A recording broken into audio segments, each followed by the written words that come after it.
5:34. I'd like to call the committee of the whole meeting to order for April the 14th. First order of business on the agenda, call for pursuing interest. I don't believe there's anything in there. No on camera.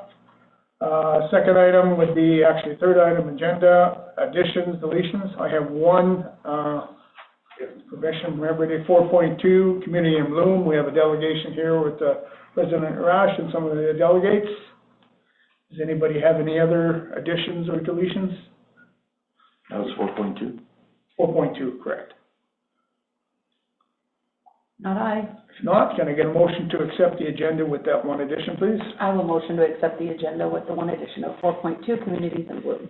Thank you. All in favor? And that is carried. So, without further ado, we'll start with 4.1, the Loup County Family and Community Service update. And we have a couple of ladies at the back there. If you can make your way forward and identify yourselves, that would be great. I'll run the chair up.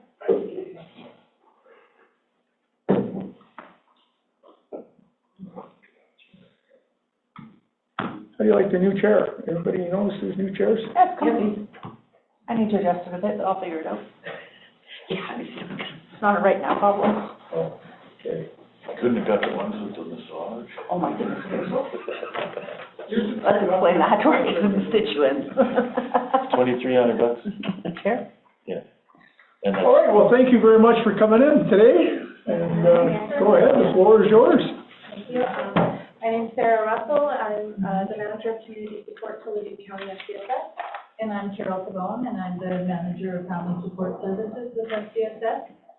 And we're here today just to talk a little bit about our current programming and our annual report from 2025. Okay. Sure. Right ahead. So with the FCSS program, we have a $496,000 grant from the province of Alberta. This is a multi-municipal program, so we partner with the town of Thorsby, town of Kelmer, and the village of Warburg in order to provide boundaryless services.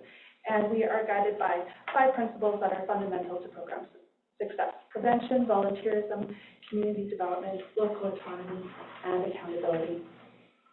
These programs, these services are voluntary. It's really important that folks come to us to seek support as opposed to us going to them.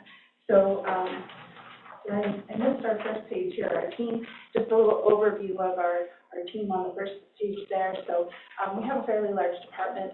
We have our FCSS side of the program, and we have our Family Resource Network side of the program. Within that as well, we have our FASD Bridges program, which Carol will talk about as well. If you want to skip ahead to there, Jesse. I guess I'll mess up on you. We've got some subsidy programs to tell you about. Our counseling subsidy, which allots for free sessions that are available to residents who are not able to afford counseling services or don't have benefits that can cover the costs of counseling. We have a housekeeping subsidy program where we are able to provide a subsidized service like housekeeping for seniors and adults with disabilities to make it affordable for people to stay in their homes for longer. And we also have a grant, or sorry, I would say this wrong. We received a donation a couple of years ago we are using to provide transportation for seniors in partnership with our Drive Happiness program. And those are to provide free round-trip rides for seniors to access medical treatment. And then we have our Family Resource Network. So that's a program that we receive funding from the province of Alberta under the Children's Service Ministry. So we received $690,000. We do have a site here in Thorsby, our Family Resource Network next door to the Recreation Center. So we provide drop-in programs, we do parent education programs, parent-child engagement opportunities, as well as one of our biggest pieces of work is in-home support. So we provide in-home support for any families who would like that support with children between the ages of 0 and 18. And then we also offer a community helpers program, and that's a program for youth and it is a suicide prevention program. And we also will offer that to adults who support youth on occasion. And then we also have our Bridges FASD program, our fetal alcohol spectrum disorder program, and we receive, again, this is through external funding that we receive the grant money, $259,000+, and we provide support to individuals who are either diagnosed with fetal alcohol spectrum disorder or who may have fetal alcohol spectrum disorder. So they don't have to be, there doesn't have to be a confirmed diagnosis for us to support them. So the support we provide is one-on-one with the individual, and we provide that on a regular basis and to help support stability in their life. Typically through this program, we'll support about 35 individuals a year throughout the entire area. We do serve the city of Leduc in this program, as well as Beaumont and Devon. And yeah, we usually around over 1,000 one-on-one visits per year we provide. We also do some community awareness for the prevention of FASD, so we go around and do different presentations and things like that when we're able to.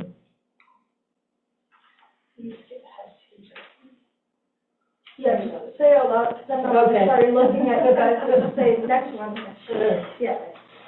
So just what Carol was just talking about, how the Bridges FASD program serves all of the 7 communities in our region. The FCSS program, as I explained before, is Leduc County in our rural areas with Wartburg, Thorsby, and Kalmar. And then the Family Resource Network is all of the communities except for the city of Leduc. Leduc has their own FRN network and is separate in that contract. Next one.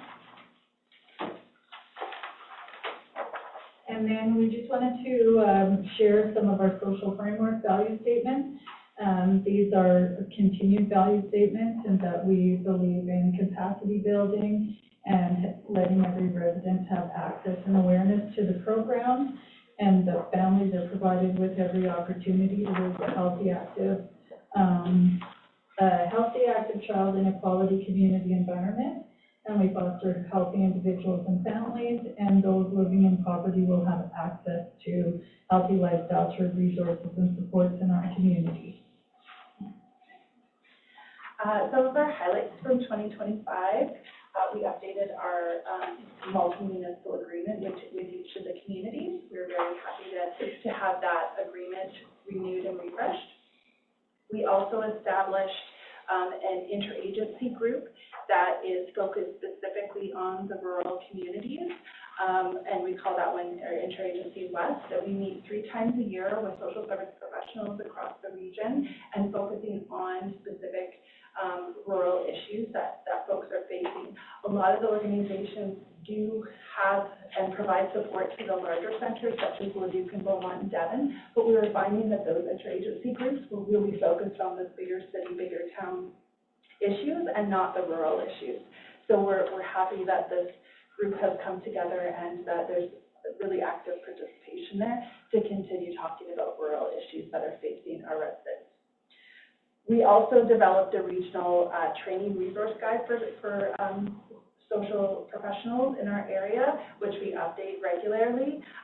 Being able to provide opportunities and highlight best practice opportunities for agencies allows them to identify training opportunities for their own staff and not have to do the work of trying to find all those pieces themselves. So that's something that we have had really great feedback on.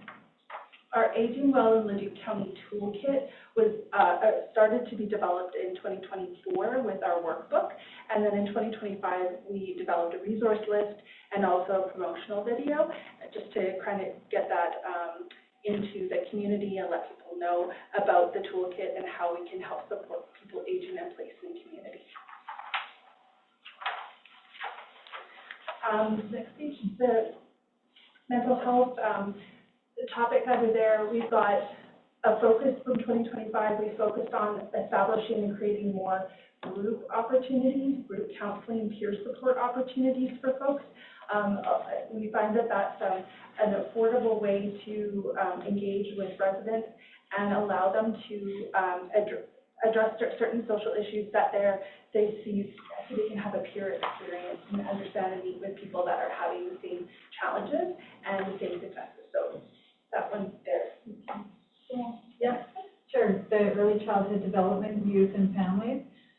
We developed a resource guide on our website. So now families can go to the website, whether they call in or they go on their own. We put a big promotion out informing families that they could go to the website. We've got 3 different areas. One is parent education, and then one is child development, and then we have child care and subsidies. So they can go click those links and go right to the information that they need rather than having to search that out for themselves. Anything that is on our listing of offerings would be research-based parent education and things like that. So we have that, and we keep that very updated. And then we also increased our early childhood development programs in the area of preschool readiness. So we did several early childhood resource fairs last year. We did one in Thorsby. We have another one coming up in Thorsby this month. We're really focused on children between 0 to 6 in those early childhood fairs and trying to increase preschool readiness, because throughout our area, some of our communities score lower than neighboring communities for preschool readiness. So our focus is strongly in that area to help provide activities and information and awareness to increase that development. And then also our food access program. So we do, once a month, we do a free food pickup out of our Thorsby location here. And like today is the day, and it was 325 pounds of food that comes in, donation from the food bank. Typically it is fresh produce that comes, and families will come and pick that up. That was a pilot we started last year, and it went really well. And then we also offered 6 different cooking groups throughout the region, and we will continue to do that again. Cool. And do you know how many families are utilizing that?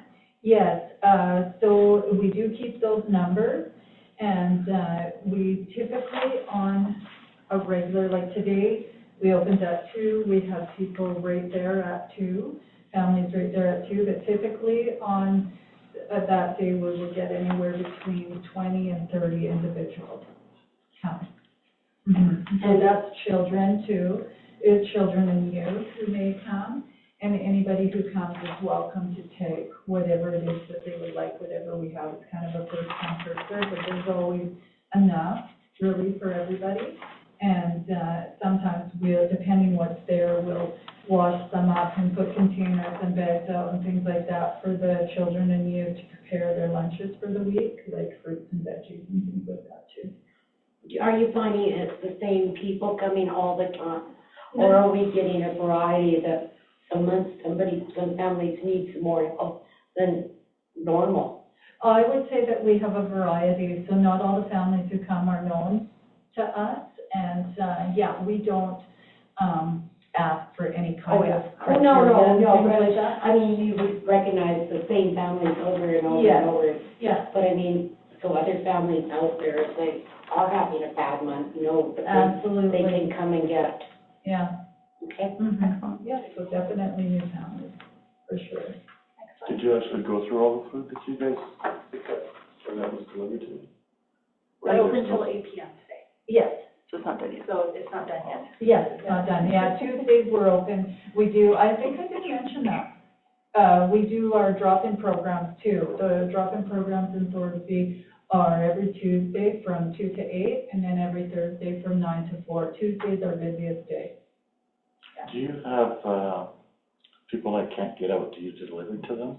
We don't. You don't? But we do encourage that if they have a neighbor or a natural support, for them to feel free to come and pick it up for them.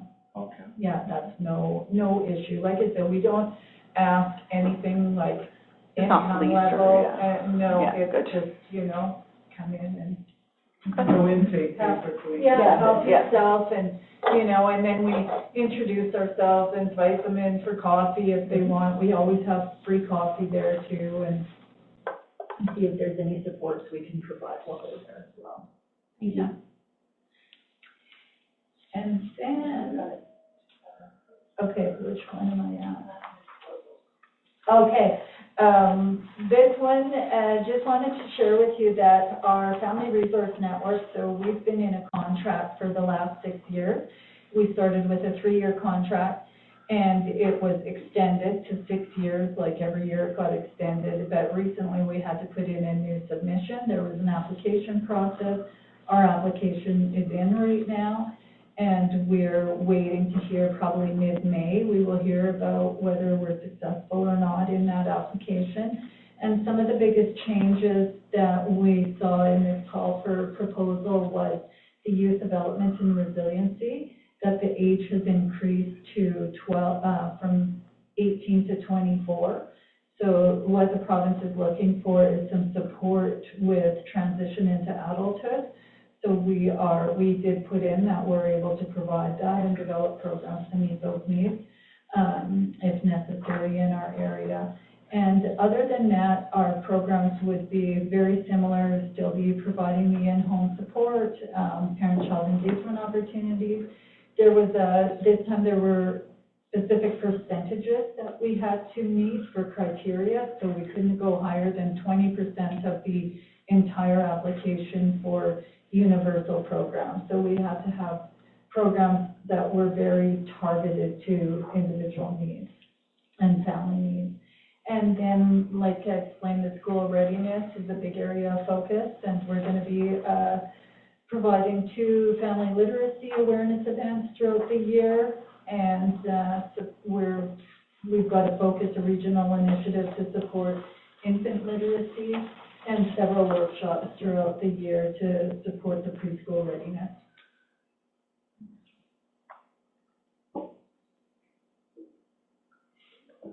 Oh, and Sorry, not you. oh, sorry, mine are all mixed up, to be honest, from Corbett last night, so I'm winging it. So we're also going to present 6 workshops for youth leadership. We do have a youth symposium coming up, and we have some of that happening here in Thorsby, and then a road trip, a bus trip going on, so the poster's out on Facebook and things like that now. And then our social isolation awareness, we have an awareness campaign that will be launched to support residents that are dealing with social isolation. And we're also committed to 4 programs and 2 events to enhance social connection for all ages. We wanted to show you the next one, please, our stats for 2025. So this is the FCSS side of the program. And so I have collected the data from the towns of Kalmar and Thorsby and the village of Warburg as well. So it's all included in this report. Overall impact, 5,594 interactions. We supported housekeeping subsidy for 52 households who used 1,375 hours of subsidized housekeeping support. We also do some surveys with our programming, so you'll see 100% of respondents reported the surveys that the program helped them to remain in their home, which is exactly what we want it to do. Volunteers, we had 140 volunteers in total who volunteered for 926 hours. 99% believe they're making a difference. Our counseling subsidy program, we had 164 sessions subsidized for 36 individuals, 4 couples, and 1 family. So total workshops, we had 19 in-person sessions with 247 participants and 14 online sessions with 163 participants. That was broken down a little bit here. We've got adult workshops, 77 participants, 8 sessions, 97% responding and increased ability to handle life's challenges. Children's workshops, 88 participants in 5 sessions, 98% reporting confidence in their ability to handle life's challenges. Social issue awareness sessions, 9 of them with 208 participants, increasing their understanding of community social issues. We have, and then parenting workshops, 19 participants over 3 sessions with 100% respondents reporting increased confidence in their parenting skills. Overall, in last year, we also had 13 events with 710 attendees. Of those, 5 of them were community connection events with 228 participants, 100% reporting that the events helped them to feel a sense of belonging in their community. And then we talk about the volunteer income tax program, which is a really great support for communities. We had 354 tax returns filed in 2025. We also do a lot of information and referral. We had 3,237 inquiries. Most of them are coming in as phone calls, but we do see in the smaller communities a lot of walk-ins. And once people know about us, they're texting and emailing and asking for support that way. We also track a little bit about how people hear about our events. Word of mouth is really king in the smaller communities. People hear it from each other, so that's really important to us. But we also know that Facebook's important, and as is our email list, where we have a long list of folks that are on that list, and we try to keep them updated.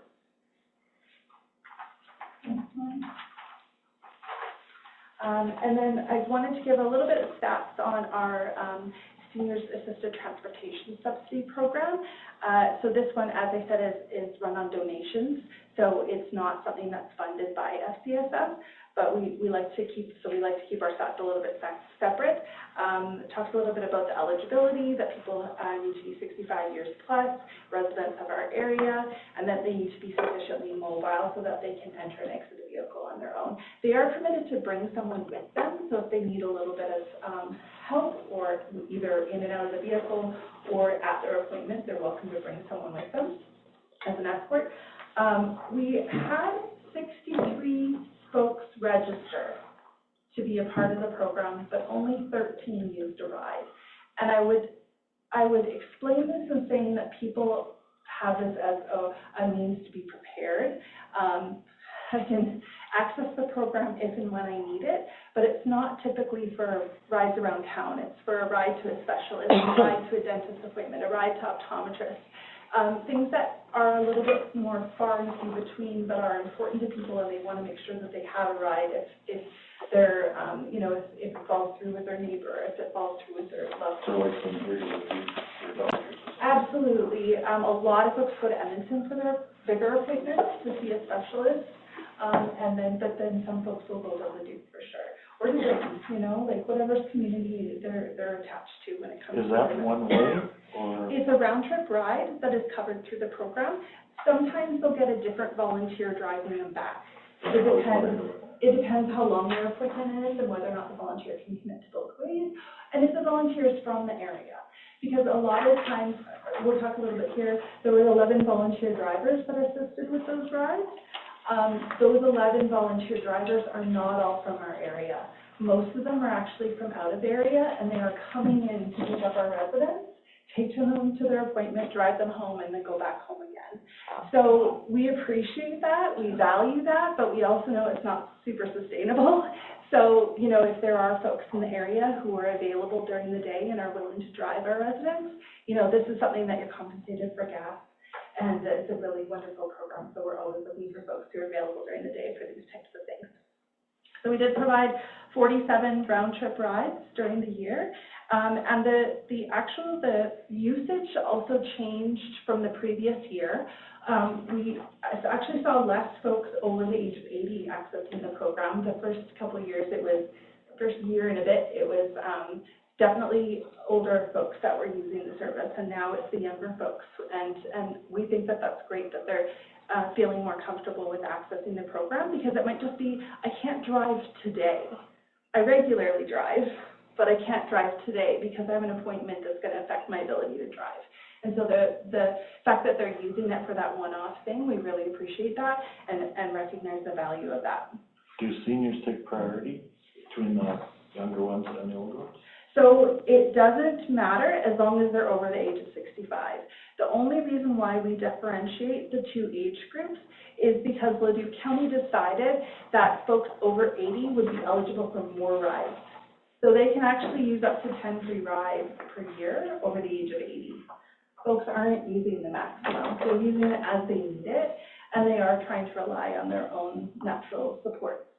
as best they can. But for folks who are younger, it might just be this one-off appointment that we need, but they're allotted 5 rides in a year for free round trip. And as long as it's within kind of the Edmonton region, we absolutely have no issue with paying for that ride for them to do that.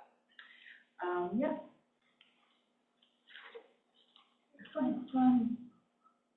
Some Family Resource Network stats. So in total, we had 2,864 people attend our programs and events. So that's in the areas of caregiver capacity building. That would be our parent education. We had 13 sessions, 54 participants. Social inclusion, 155 sessions, 849 participants. A high number there would be our Thorsby drop-in centers, drop-in programs participants. And then child and youth development, 31 sessions with 326 participants. Community awareness, 19 events with 1,635 participants.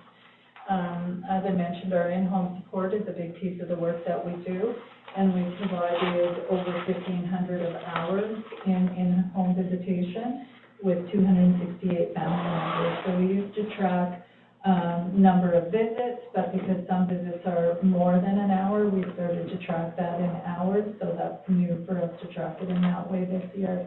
But it reflects more accuracy in terms of the work that we're doing there with the families. And we have self-referral is the highest for our in-home support. 79 were self-referrals, which is great because that means that families are aware of us and aware, they know where to reach out for support. And then we have Alberta Health Services, 21, schools, 42, FCSS, 20. And then information referrals, we had 167 that we supported to receive information about programs that they were interested in, and 146 inquiries looking for support to strengthen their family relationship, 86 for parenting support, 74 for child and youth programs. And then just a little number there on how many posts, Facebook posts we've had, and the number of interactions those posts have had. I think that's all.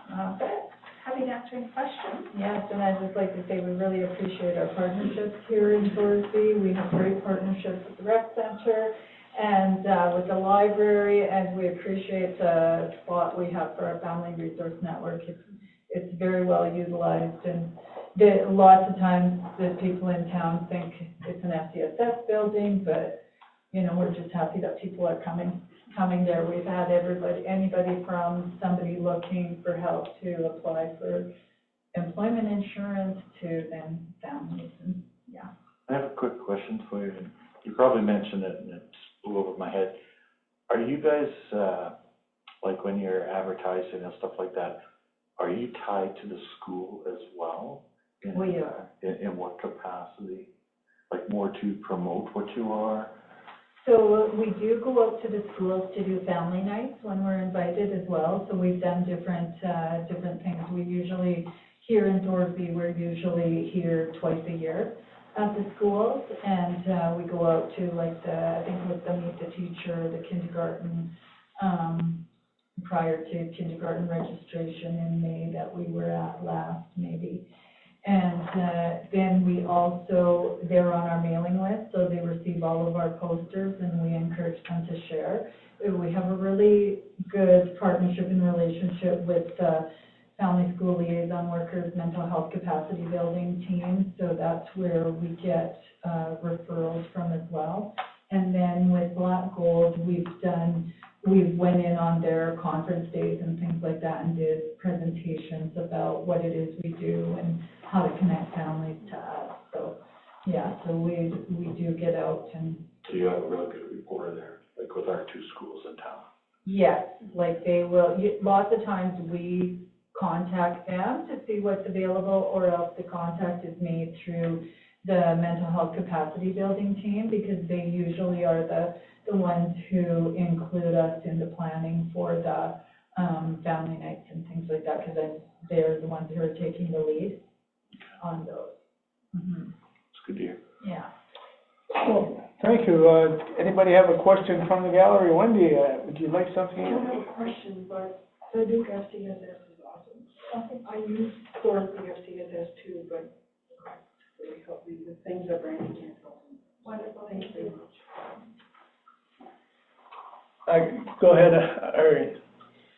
It's not a question, really a comment. I know how hard the FCSS staff work. I was on the FCSS board of directors here in Thorsby for 10 years. I eventually had to resign when I was losing my vision. But we did all sorts of things about fetal alcohol syndrome children. I used to pick up a young girl from elementary school, take her home, and I would provide her supper for her. And I taught her to do the alphabet and her numbers, and eventually she was able to read. Small amounts, but she was able to read. She went then into high school. She eventually graduated, and now she's living in a group home, doing very, very well. And that is because of FCSS. And another thing that we did was a number of us went to the school, the elementary school, and we collected a lot of antique old farm stuff from years ago. And we asked the children what they were. Some knew because they come from farming families, but others didn't, and we got some really, really weird answers. But it was enjoyable for them, and more so for us. But so for FCSS, thank you for being there. It helps more people than you realize. Thank you. Stephen, did you have something? I do, sir. First of all, I've been very privileged in my career to manage FCSS units around the province and different municipalities, or help them get restarted or rethought. And FCSS is such a unique program. It's the only one in Canada, really, the way it's run, and in the province of Alberta. And with the funding and with the autonomy that each FCSS unit has within their municipality makes for a great resource, especially in the rural communities. There's no question about it. Bigger cities have lots more supports, but this is really a rural or small town organized group from, anyways, service. Thank you. No one thing. And they also operate as their own act. So that's unique for sure. And it's interventive, and it's determinative, and it gives folks a handout, not a handout, which is amazing.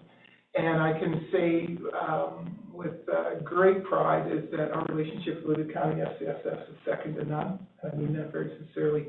We're doing great work in all our communities. There's no question about it. It's solved a lot of issues. And I know this year we've done some really, really deep work. There's no question about it. And thank you to you both for allowing us to be part of FCSS and for helping us out when we need you.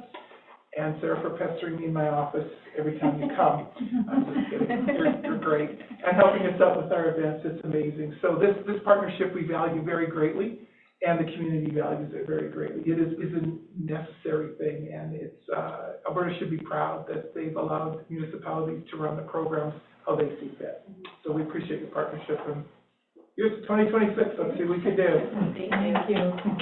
Well, thank you, ladies. Will we be seeing you at the appreciation night here on the 23rd? Are you coming out for that? Unfortunately, don't have capacity to attend all of the evening events in all the communities, but we have a door prize to Donna, so good luck to everyone, and yes, we're... Well, thank you very much. Appreciate you taking your time coming here and giving us the update. Thank you very much. Thank you. Overtime. Thanks, Lee. Thank you. It's pretty awesome. Thank you. Oh, that's fine. Thanks. We just put it against the wall. Yeah. That's All right, if I can get a motion to accept the FCS update presentation, please. I'll make that motion to accept the gift. Carries. Thank you. All right, 4.2, committee in bloom, Barry Rash and their group. Or just you? That's just me. Okay. Good evening, Mayor and Council. It's nice to see you guys again. I just wanted to come before you, just to put it out there, where we're at with Taylor Park. I know the Chamber is, in the process, I think, of, dissolving, and, they're not looking after the Taylor Park, so, Communities in Bloom, we have discussed it, at our meeting, and, we would be offering, if you guys are interested, to plant and take care of the watering of the park. We don't have a capacity to do the grass cutting, unfortunately, but, if there's an opportunity to do, the flowers and to look after the watering, and the weeding, we would certainly be able to help you guys out with that if you wanted. We just kind of need to kind of know where we stand so that we can plan. Yeah, absolutely, and I appreciate you guys coming in very, I mean, I know the Chamber of Commerce, we've actually received a letter, they've actually dissolved, right? So they are no longer doing anything with the park, so I'm gonna let Donna, please, speak to this if you would. You betcha. Absolutely. Plant and water to your heart's content. Yeah, no Awesome. worries. And we'll mow. Yeah, no, that sounds great. I think it worked rather well last year, and I think the building probably needs to be restained again, and that's something we can talk about when we have probably another look at it here this summer. We might have to give it a new coat of stain on it, but I noticed it was starting to feel pretty good. But other than that, We need to have stain in the public workshop. So Yeah. we can take a look at that. If you want to plant more flowers, if you want to do something, Yeah. whatever, go for it, because we have a contract student that will be mowing. okay, So have fun. Okay. And I don't need an MOU for you. oh, perfect, yeah, because I'd like to keep it as simple as possible if we could. And if anything, the prizes comes up, we can certainly bring it to your attention, and, yeah. Yeah, let's do a monthly meeting or something Yeah, and see what we need. It's fine. Okay. Yeah, sounds good. Yeah, appreciate it. So if you guys are okay with that, we'll get to work, and, does anybody have any questions? Yeah, I got a question for you. So I know we just moved here on the tail end of this coming together and stuff, and there was a problem with the watering. Where would you be getting your water from? Because my understanding was the post office donated the water, So, or the The drugstore. Pharmacy. Yeah. Drugstore. so last year, I was bringing the water from where I currently live.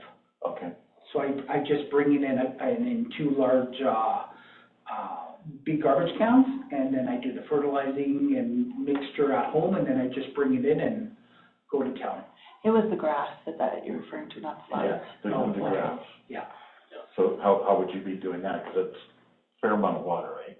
For the grass? Yeah. That's You would be looking at, so the town, someone would be looking after cutting and watering the grass? You guys would be just looking after the plants? Just the plants, and the And shrubs the- that are planted, and Okay. if they need, we would fertilize that tree once in a while, and it was doing some things there last year, so it'll be curious to see what it does this year, but it looked like it was dying, so. My curiosity was just the water issue, because Yeah. that had been brought up or spoken Yeah. about many times. We won't be watering the grass at Taylor Park. We're letting Mother Nature do that. The watering issue was because of the new sod. New Because it grass. was new sod. Right. Yeah, there had to be a lot of water poured on it. Twice I mean, a day. if we see it's dying or something, we'll take a look at it. You and I can chat about it. Yeah, But it's established grass now, so it will rely on Mother Nature for the most part. And we'll make sure we mow it higher, we won't mow it short. yeah, So that'll help, and we'll leave the clippings on it. yeah. Yeah. Yeah. So my other question is, I brought this up a couple of times regarding the structure that's there, that was donated by Arctic Spas. That is correct. There were screens that were taken down for some reason, don't care. My concern is that they're put back up into place. Yeah. And I believe we have them. Yeah, they're drugstore. Yeah, they're there. So would you be looking at that as well there, like putting them back up? We can do that. We'll put it back. Yeah, up. oh, okay, We'll yeah. put it back. Is it really necessary if we're not using that building to have the screens on? The building was donated to us, Audrey. Well, I know the building was donated. We're not saying to get rid of them, it's just they get damaged. my concern is, and this, if we put the screens on and nobody's using the building, they just get damaged and wrecked. So is it necessary to put the screens back on that building if it's not being used? Well, I guess my thought on it, chime in, Barry, but we've got, what, 2 or 3 screens off now, the rest are on. And it was, front. yeah, I think so. Or maybe there's one off the back as well. There's one out the front of the back. Yeah, and so it was deemed a security issue, and I have no comment, yes or no, whether it was or wasn't. I no comment, I'm just stating what it was. I think we got to, it'd be my recommendation, 1 or 2 things. Either take them all off or leave them on, but the building was donated, and it looks kind of bad without the screens, actually. Well, I agree with you, but what I'm concerned is, if we get wrecked, then we're on then what do we do? Well, the reason they were taken off only was some security concerns. We've kind of looked after that and kind of talked about that. They weren't taken off because of vandalism. Oh, well, They then, weren't damaged at all. Oh, okay. No, Okay. they're good. So I didn't know the reason they were taken off, and it was like, so if they're being vandalized, why would we want to put them back? There was no vandalism. Oh, well, there. So we'll put them up, and just watch it, and we'll figure it out. Cross that bridge. Yeah, cross that bridge if we come to Because it. technically that now is returned back to the town, right? So we're ultimately responsible for any Yep, maintenance. I think the way I see it. this is just another thought. Could we put a solar light on that building? For what reason? Just for more security? Oh, to light it up for security reasons, you mean? Yeah. I don't want a big expense of running power or anything. Could we have a solar light on that building? Well, I'm not saying we can't. I just know that when the peace officers are in town in the evenings, they're watching it. We had yes, we have kids, people in there, communicating with each other, because that's the only place they can communicate. Well, then maybe we want to keep it dark. And they probably want it dark, but there was no vandalism. And even with the screens off, there was still folks in there that were sitting down and having a smoke in there or whatever. So I would kind of like to keep it the way it is for a while, but if you don't mind, council, we'd like to monitor it for a while and see how it works out if we need to. But I know the peace officers are keeping an eye on it. And in all honesty, there has been no vandalism to Thor. Well, somebody put a B on this thing. Okay, that was cute. That was kind of fun. But there's been no vandalism to Thor, so we're just kind of keeping an eye on it at this point. If we find that there's some uptake or something, Yeah, we might have to just bring this back to council and set some things up, but yeah. anytime, I think you're right, just monitor it. Yeah. So are we putting the screens back in, or are we? Yeah. And I'm sure it's not like to get them out of that building anyway. Yeah, I mean, it's the kids are kind of in the way, right? So we'll just put them in, we'll see what happens. Yeah, and our membership, our CIB membership will keep an eye on it too, as they pass by, and, We could see it something pops up, we'll certainly let everybody know, so. All right. Thank you so much. Speaking on behalf of council, I appreciate what you guys are doing Thank you. and taking this project on as well.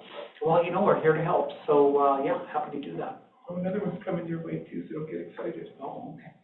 Thank you. We'll wait for that, so. Well, I think you know which one it is. Getting excited of the screen. Thank you so much. Okay, thank you. Thanks for leaving, Rod, thank you. Sue, Donna, do you want anything from us on this? No, sir, this was a delegation, and I really, between us and Barry Communities, we got it worked out. You may want to direct administration to, let me read this. Direct administration to continue with their new, renewed relationships regarding Taylor Park with Communities of Blue. Is that it? Do you want to make that motion? I will make that motion. All in There's favor? nothing to say at all. That is carried. Well, thank you. Good thing Chippy got out. Appreciate you guys. All right, new business, proposed amendments to land use bylaw to allow greater variance authority. Liz again? Hello. Thank you. The land use bylaw allows for variance of 10% on development. So if it's a setback variance or a number of different items. There is a clause that allows for a building built prior to January 1st, 2025 to have a greater flexibility with the development authority being able to provide a variance of up to 40%. The reason that variance rules are within a land use bylaw is that no site is identical. We have general rules, we have things we're supposed to follow. So for example, most side yard setbacks are 1.5 meters in the town of Thorsby. But there are times where it doesn't quite work. And so the reason that this clause for 40% was added in last year, before this council, what we found is that back in the day in these small towns, nobody brought a surveyor out when they were building a new home. They just went and built it. And so oftentimes when you go to sell your house, which happens all the time, you have to come in and get a certificate of compliance. And then it doesn't match. And we can't just go, oh, that's all right. They have to get a development permit for the variance. So that's why this one exists for before 2025. We had to pick a date, we just picked that year. Other municipalities have the same clause, and their date was picked based on the year they had the item put in. The idea being that the last thing we're going to do, the philosophy that I have as a professional planner, but I think also that our CAO and I think council has, is we're not going to say to somebody, oh, it's been discovered that you built your shed over the line by a foot or an inch, tear it down. That's not the business we're in, especially for older properties. Right. And the problem they have is if they can't get compliance, their deal on their house sale usually falls through. Very rarely will a bank or the mortgage providers agree to sell and support that purchase, because very few people are buying houses just with cash in this day and age. Very few banks and mortgage brokers will be able to support that sale. And there are times where the purchaser will be able to waive that, but it doesn't happen every time. And so that's why that 40% clause was added. At the time, the general 10% rule, so that would be for a new build, that's been a long-standing number within the town of Thorsby.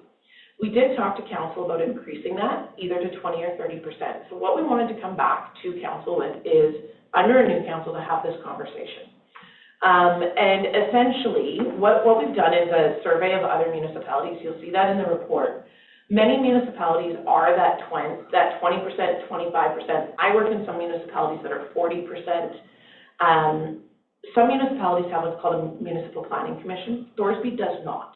Municipal planning commission is an option where if you have a lower level variance for the development officer, technically Donna, to say 10%, but somebody wants an 11 or 12%, you can take it to that board and they'll review it.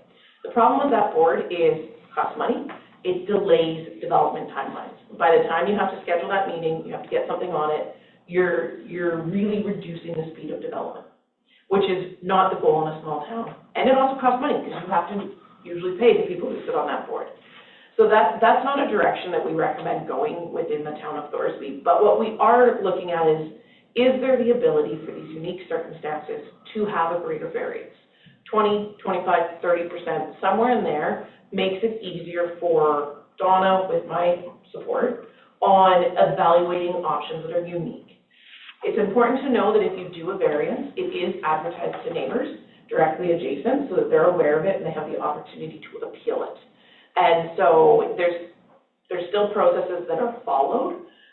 We're not suggesting to give an 80% variance. There's also certain times where if you get a variance on a setback, you might have to change how you build your house. You might not be able to have windows in certain locations due to fire code, or different materials need to be brought in. So those are all things we work with applicants on. And so essentially what we're here today is to see if council's interested in increasing the variance for administration to have. And I actually did miss one really important thing. Any variance request in accordance with section 4.4.3 of the land use bylaw, there's criteria that we have to look at to ensure that it meets our requirements, would be the best way to put it. So those things are there. It's not just, I want it. I had somebody come in and wanted an 85% variance once, and I turned it down, not in Thorsby, a different municipality, and just went, no, you own a 1 acre lot. You can move that over a meter. There's absolutely no reason for this. And then they can appeal it and whatever. So it doesn't mean you're going to get it, and nor should they in those circumstances. So what we're really looking at is, in order to make this change, if it's a land use bylaw amendment, we would have to come in for first reading and then hold a public hearing to gauge public opinion on this. And so we are requesting a higher variance. This one is very restrictive. And basically, we're wondering if council is willing to entertain that or not. Okay, comments, yeah, Kevin. First question is, what is it now? 10%. 10%. This is only for new builds? So old builds that are existing prior to January 1st, 2025 have up to 40%. Okay, so I can tell you there will be circumstances where we have to turn down houses and sheds because they're beyond 40%. Another municipality has 100% variance on those ones. So curiosity, why would you be looking for a higher percentage on a variance on a new build? Sometimes properties just don't work, they're not perfect. And so we'll have somebody come in with very logical reasons why this setback makes sense and the way their driveway will fit. And again, another municipality, in order to fit a modern house on it, right now, they needed a rear yard setback of, I'll say 11%, because that's how minor it was, their variance is higher. But I can't give it to them. But what's the difference between 10 and 11 when you look at something super minor? And what that means is they actually can't build the house that they are building 3 identical houses, and they now can't build that third one, which now increases their cost because they have to go to a redesign on the house. They have to go do a bunch of different things. So it's about really just providing opportunities to address unique circumstances. Okay, so I'm just gonna throw this out there. Has this got anything to do with Morningstar? Not at all. We asked for this last year. This is a common conversation I have with every municipality on what is the right percentage value. And so could Morningstar use that? Potentially. But so could any one of you in the room who comes in to do an application, if it makes sense. And you have to articulate your logic for the request. It's not my job to explain why. You have to submit a letter in accordance with the land use bylaw to say, hey, this is why I need this variance, and here's why this is important, and how it will impact my design if I can't do it. So you're just asking us to give something in there so that we don't have to, every time, for that little percentage, go up and have a meeting about it. You'll have the authority to do it without talking to us? council doesn't have an opinion on development permits under Alberta legislation unless it's in a direct control district, which are very heavily regulated. I got you. So if we have to turn something down, they have to go through a subdivision and development appeal board, Okay. which adds potentially 45 days onto their decision. Right, exactly. And it's a panel of peers, and we're part of a regional board, so you might not even have somebody from Thorsby on that panel. Yeah. Our goal is always to work with residents and not end up in that situation, but there are times where we do. And that's a legislative process through the province as well. So, All right. yeah, and whether or not you guys want to pursue this further. We can leave it tonight, and then we won't continue to try to have this, but 10% is pretty restrictive compared to other municipalities in the province. So my concern would be 10% on a new build, just on a new build. As the next developer, I'm coming in, I'm gonna build a house. If I can't build what I want after submitting everything to you guys, then that's me. I take it, or I do it prior to building or buying the lots. So now you're kind of handing a bit more of the control over to the builder or the developer, if you want, where he wants to put his house and how it affects the other guy next door, kind of what we're going through right now, right? Yep. Councilor Watson. Well, my understanding, this is like 10%, and I don't care what's happening up on the other end of town. We have empty lots in town that hopefully we're going to sell. And so that people start the process and get there to sign, and all of a sudden realize that they really can't have that pathway going up to their house where their front door is going to be, because the front door should be moved here or there on the development side. So you guys, if we give them more of a little bit of a leeway, they could maybe make their plans when they come back to you and realize they can't work, the variance for them. Because, I mean, like I said, your new lots, it's fairly, gonna be fairly standard, but it's all these funny shaped lots, and I live on one of them, that we have in town where your variance could be very important. Council Evans, go ahead. Liz, if I may ask, what would be your recommendation? What do we see in other areas? Typically, in this, in the report, there is a listing of just some comparables that I just pulled, random ones to look at. Typically, what I see in most municipalities and that I'm comfortable with is the 20 to 25%. And I need to be abundantly clear. This is not a decision that I just sit down and go, yes. There's a lot of evaluation that goes into that, and notices do go to neighbors, and Donna and I are talking, and Donna has to sign them, but she's also not just sitting at her desk going, yes, no. Like, there's an evaluation, and there's rationale for it that goes into each and every one of these. So, one that I just had, and another great example that's not just a setback, is a parking variance. Another municipality had a daycare come in. They couldn't fit all the parking spots in there. The community desperately needed a daycare. They didn't have one. I would have had to turn their application down because it was over the variance limit, and it was the consequence of one parking stall. I can tell you right now, that daycare needed to be there more than that one parking stall needed to be there. If I didn't have the variance, I would have had to turn it down.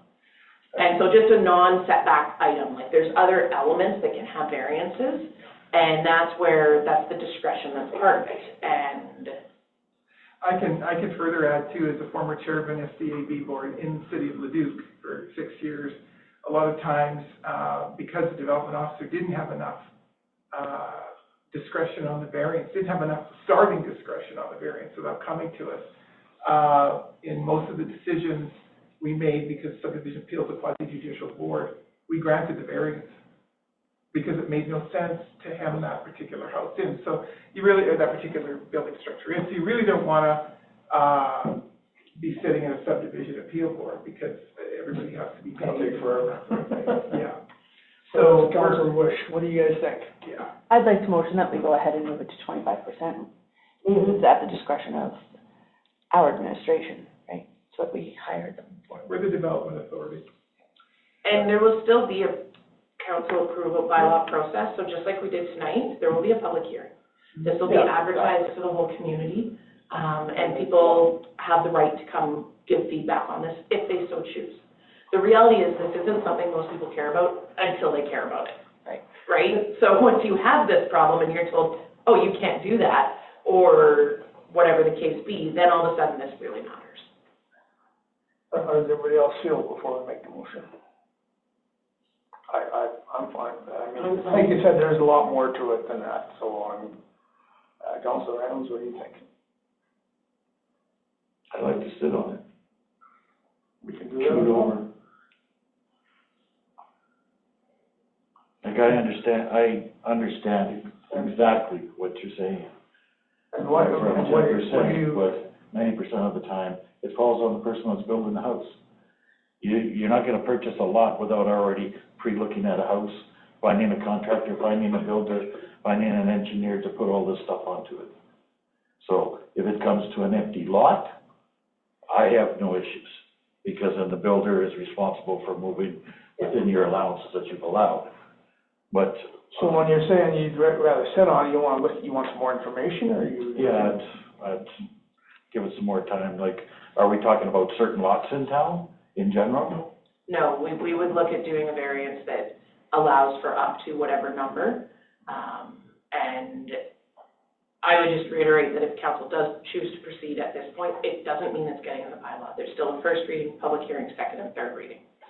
So it's by no means happening tomorrow. I guess part of my thing here, Liz, is when you first started out with the conversation, you said, we're talking about a shed on somebody else's lot or 5 feet or 10 feet.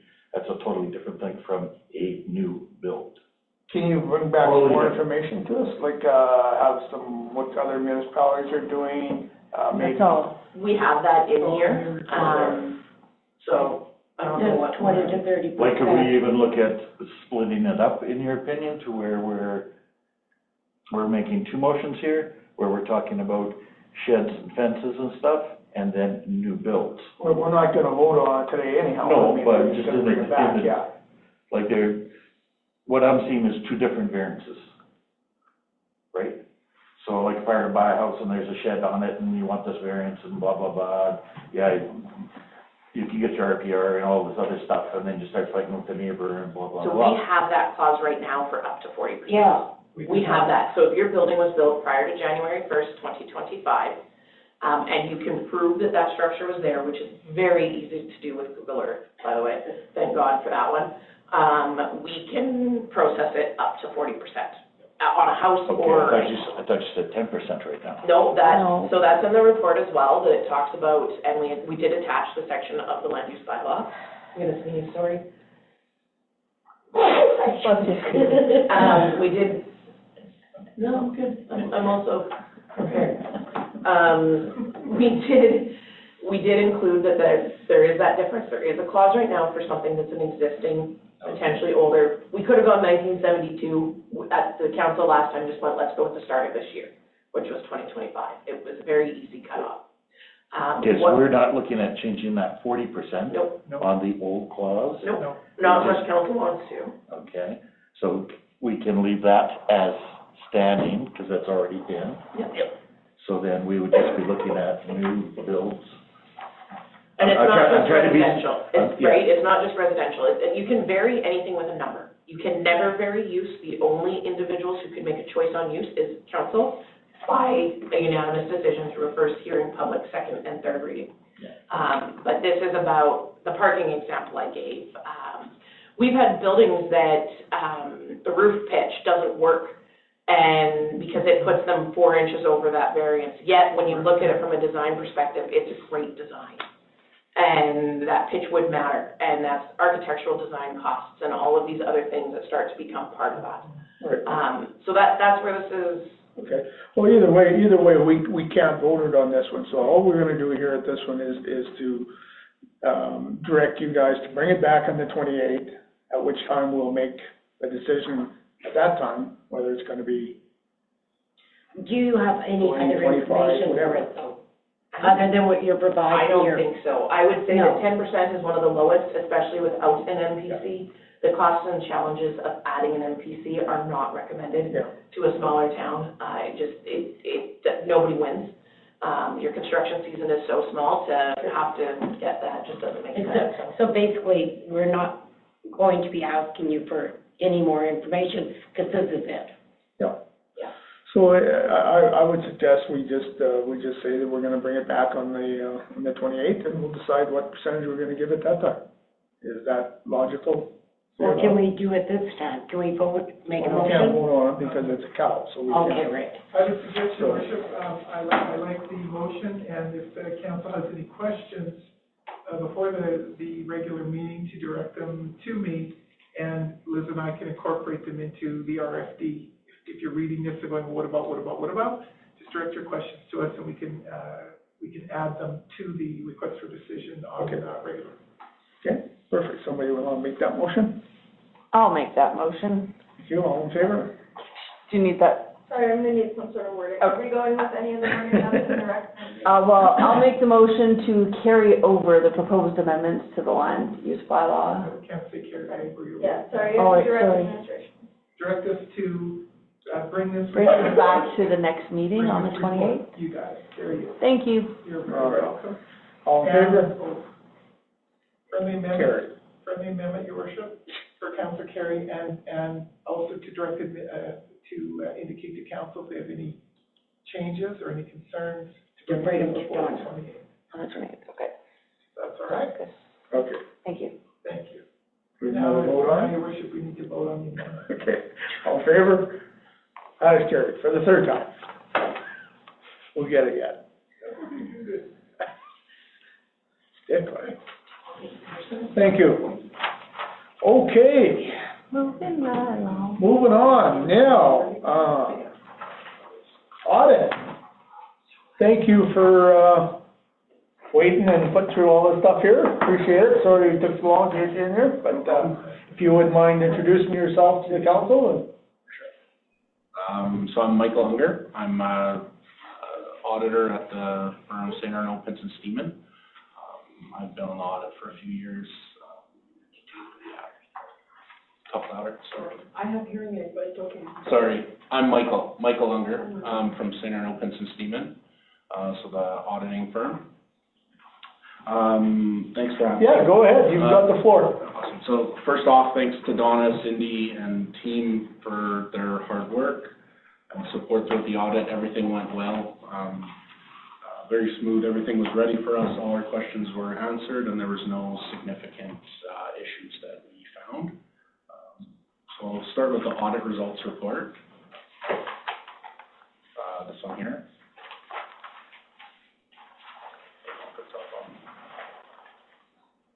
On there. But yeah, so I'll give kind of an overview of the audit results. Sure. The report. So we're issuing an unqualified opinion for the audit, which is just a clean audit opinion. We don't think anything's materially misstated. No major issues or concerns throughout the audit, and we had full cooperation from the town. I'm just on page 3. And then, yeah, again, we had a great experience working with management and staff.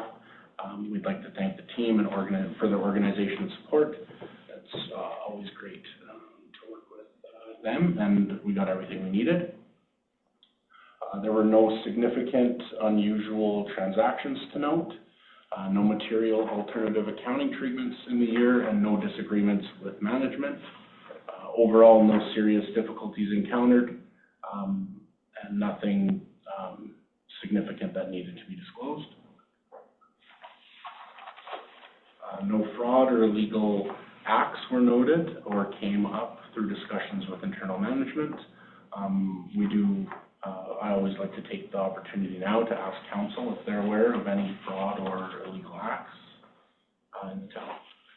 No, sir. Good answer. Looking at me, I love it. I don't know, except for Cindy's plane.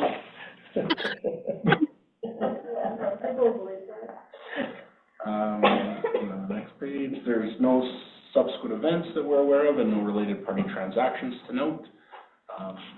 And then the last page here is our internal control observations, page 7, sorry. And there's none to note this year. Everything kind of from last year was resolved, and there's nothing significant enough to make it onto this page. Like there's adjustments that we do and small things that we talk about, but nothing significant enough to make it here as an internal control recommendation. So kind of a clean audit report, which is good for now to the financial statements. Page 2 and 3 is our independent auditor's report. Basically says the same thing, that we're issuing an unqualified opinion. It describes the responsibilities of us as auditors and the responsibilities of management and council. Looking at the statement of financial position on page 4. In 2025, there was a slight decrease in total assets this year. Total assets at the end of the year were just under 3.5 million. Total liabilities were about $6.8 million. Accounts payable, term debt, deferred revenue, and other obligations are all down this year. 6 point higher or lower? 6.8 million total. It was down compared to 7.5 million last year. And the net financial debt is 3.4 million. Which is an overall improvement from the prior year by about 550,000. Prepaid expenses are pretty much the same as last year. Tangible capital assets are up a bit, just kind of more additions compared to the depreciation taken on the assets. And overall, 15.7 million in accumulated surplus at the end of the year. Flipping the page to the statement of operations. Far left column is the budget, and then the 2025 is in the middle. So revenues for the year are slightly up compared to last year, sitting at 3.83 million. Municipal tax revenues were up, rentals were up, whereas sales and user charges and franchise fees were slightly down compared to the year before. And then overall, looking at expenses, they were down slightly from last year. Major expense lines are still Parks and Recreation, Administration, Common, and Water Supply and Distribution. Looking down at other items, government transfers for capital was up at $683,000 this year, and amortization of capital assets was down slightly at $752,000. Overall, $650,000 surplus this year. Next page is the statement of changes in financial debt. In 2025, there was an overall decrease in net financial debt of $569,000, largely due to the surplus of $656,000. The page after that is the statement of cash flows, and that just kind of shows the cash ins and outs during the year, and overall shows where the $157,000 increase in cash came from. And ending cash at just over $2 million. Cash. The rest of the pages are just the notes and schedules to the financial statements. I won't go through those in detail. Kind of similar things to prior years. If there's any questions, let me know. Otherwise, that's it for me. Questions from anybody? I know I'd like to make some comments for sure. You know, like I've dealt with a little bit of accounting here, and over the years in my accounting, I've been in accounting at NAID, so I know a little bit about this stuff, although things change a lot. I see some great things in here. You know, just to remind council here, the very first year, we got St. Allen to do our audit. We couldn't do it. We had to extend for a whole year almost because we didn't have the books to do it. It was bad. And things have turned around. I know I've done audits for companies as far as their core and stuff like that. Typically every year we have 15 or 20 improvements that you do. And sometimes they carry on for years and years and years, and they never get done. And Cindy, I'd like to applaud you for this. Everything's done. We have no recommendations to do anything. Everything is according to accepted accounting practices. And I think that people lose track of that. That's a credit to everybody that's in the office in here, and things are great. Cindy, would you like to make any comments on it? I would just like to thank Michael and his team for all their wonderful questions they sent me this year. It's definitely a smoother process than it was in year one, and I think Michael can attest to that because he was here. We have worked really hard to bring the financial statements into line, and we work very hard on keeping expenses to a minimum. And I think over the last 3 years, our overall expenses have actually decreased. So that's to the whole team, and my very firm no to everybody that asks for money. But no, I just want to say thank you to the team. Everybody works hard in the office and in public works and in rec to watch their expenses and only do what needs to be done with no like frivolous spending. So because we know that, you know, Thorsby was in trouble and we're getting out of it. It didn't get into trouble in a year, so it'll take a few to get out, but we're on our way there. And I think this next budget will reflect that a little bit. So yeah, so thank you. And if you guys have any questions, feel free to ask, and Michael and I can answer anything. Go ahead. No, I just use water. Oh, anybody have any questions? I don't have a question, I have, because I was here during the interesting years, that it was very great of Donna and Cindy that we even kept our phone service going from the first month that they came in to now is just such a big difference. I mean, we were very close to not having our phones cut off because we were so bad. And I actually got paper down at the rec center. It's so bad we were. I remember that. Yeah. So I would just say on behalf of the council, congratulations. This is very nice to see. We had to pay it by a credit card, I think we had to use, Donna's own. Yours, is it yours? I knew it was somebody. Yeah. Okay. To which I didn't put an expense report in, I just want you to know, that's $800, Yeah. keep our phones down. No, it was just for my own personal credit card. Yeah.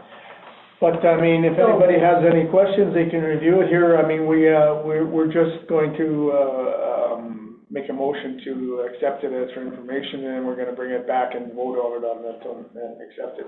Chris, go ahead. I just wanted to give a little bit of credit to you, Daryl. When you first came in, you went out and you found some people to fix this town. Yeah. And you found the right people, and they've kept their word, and they've been everything that we needed. And I give you credit for making that, Thank you for that, but happen. And I think they found us, right. I think. You had an interesting start. Yeah. No, that's all great. So on this here, what is on 6 Thorsby rec cost share financial statements, what is that supposed to mean? Yeah, Oh, so that's another audit. Oh, go ahead, Michael, go. Yeah. Yeah, that's the other audit that we do. I see, that's just, it's just addition to this. Yeah, it's the document that we have to present to the county for the funding. Oh, okay. So they just audit that too. So I just included it with all the information. So you can see how much, if you look at that document, you can see what they're still owing to us for this past year. Because they don't pay us until after the audit. They give us half up front and then the balance after the audit. So what do they owe us? You know, about $300,000, isn't it? no, it's what they still owe us for 2025 is 122,000. Gotcha. 122,000? Yeah. And he'll take that to his council in June, I think he said, Donna, correct? So we should see the money in July. So we'll see the final payment of this year plus 50% of the budget for next year or for 2026. And we'll get that payment in July once his council approves it. All right, yeah. And this always gone on this way, right, Yeah. Cindy? Yeah. Yeah. Okay. Any other comments, questions, Donna? Just, if, your worship, if council has any questions about anything on the budget, they're, direct the questions to Cindy, and she and Michael will answer them. Usually the answers will come from the auditor with consultation from the CFO. So if you have any burning questions, anything you don't understand, they're to be put forth before the regular meeting. And council should be aware also that under the MGA that the audit has to be provided by the 1st of May, I believe. Yeah. So, So it's last chance. You got 2 weeks. we met the deadline, and I know you hear a lot of, right now, this year especially, there's a lot of municipalities that are not even close to getting them done, and, they're in big trouble. And, it's a credit to everybody here, so. Thank you. Thank you very much. Okay, motion just to accept the, audit report for information. I will motion to accept the audit report for information. Thank you. All in favor? Carried. Well, thank you very much for taking some time out, and hope we didn't keep you too long. No, it's fine. He's charging us by the minute.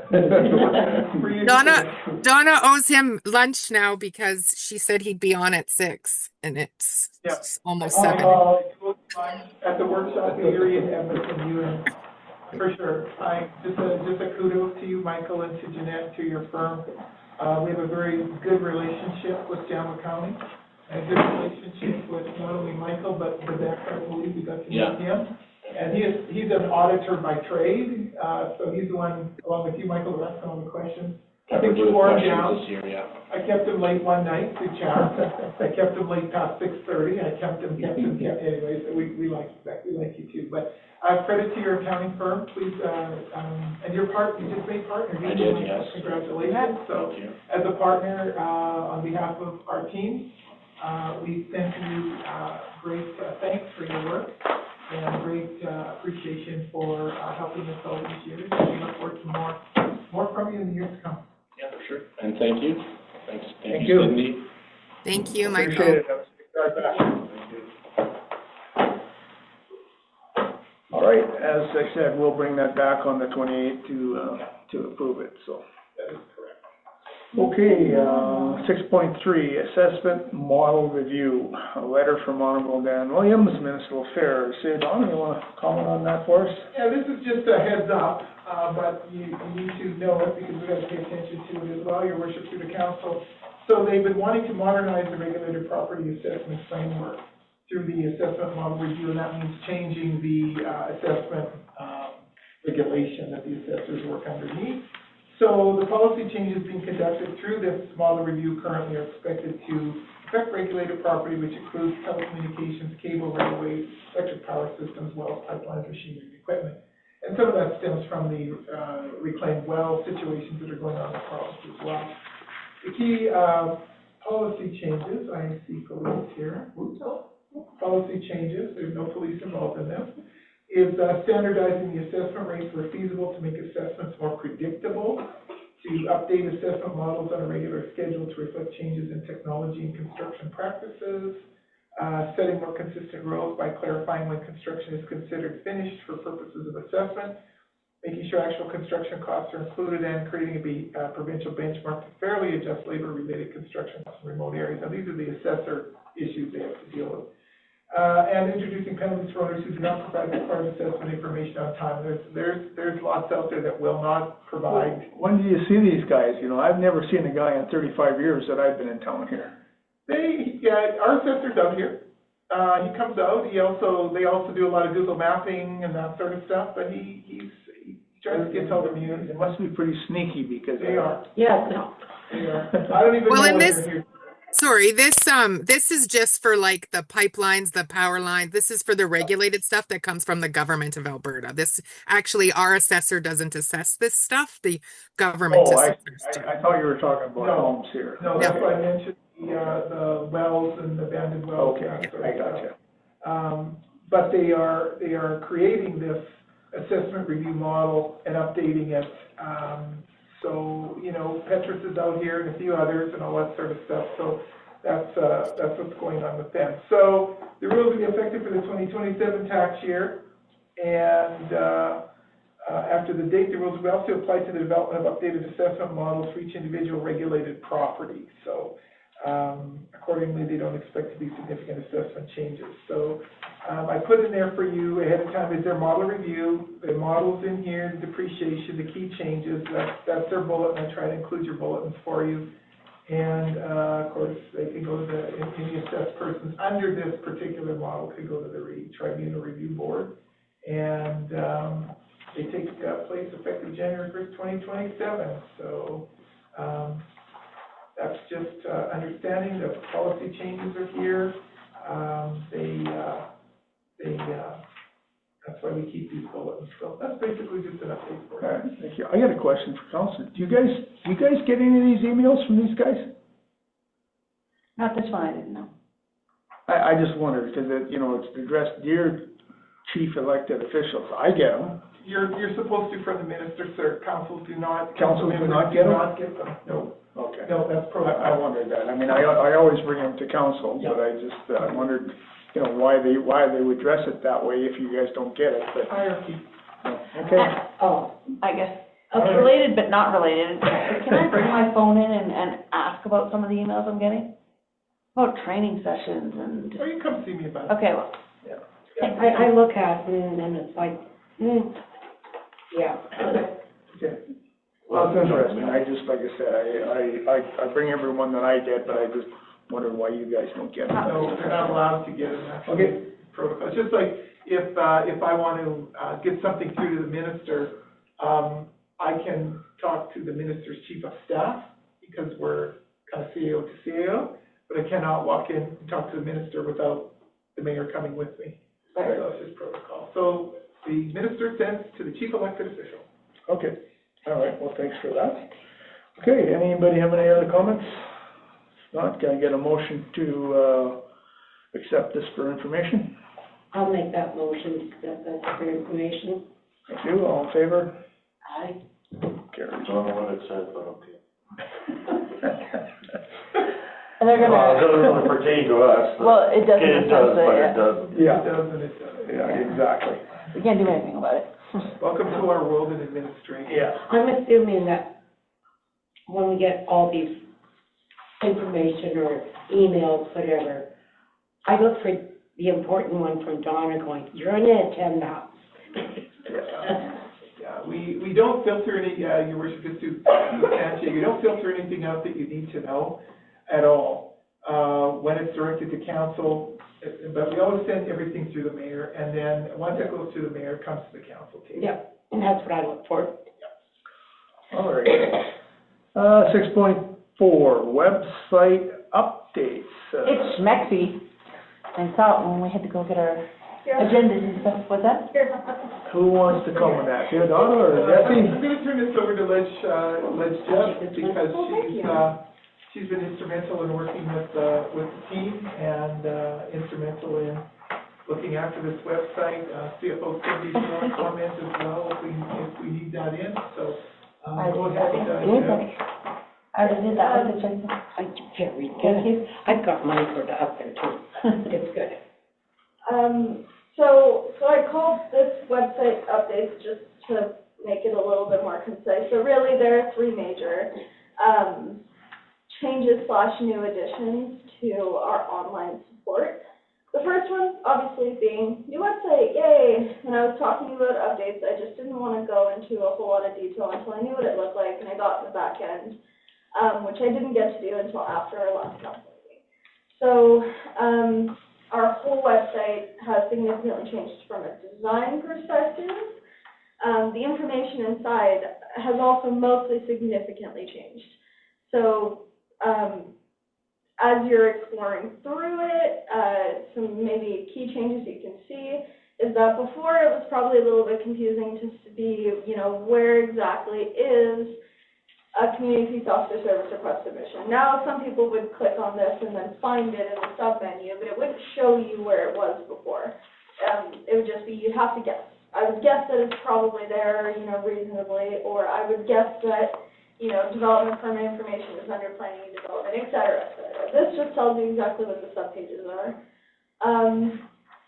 Some fun changes, and this will especially pertain to you and council, is that now, if I can actually go there, is it loading, is it not loading? Okay. It was a little slow, but it did load eventually. Yeah, and the internet and Wi-Fi here isn't as good. Oh, okay, that's probably what it was. As good as being connected to Ethernet. Anyways, getting off track.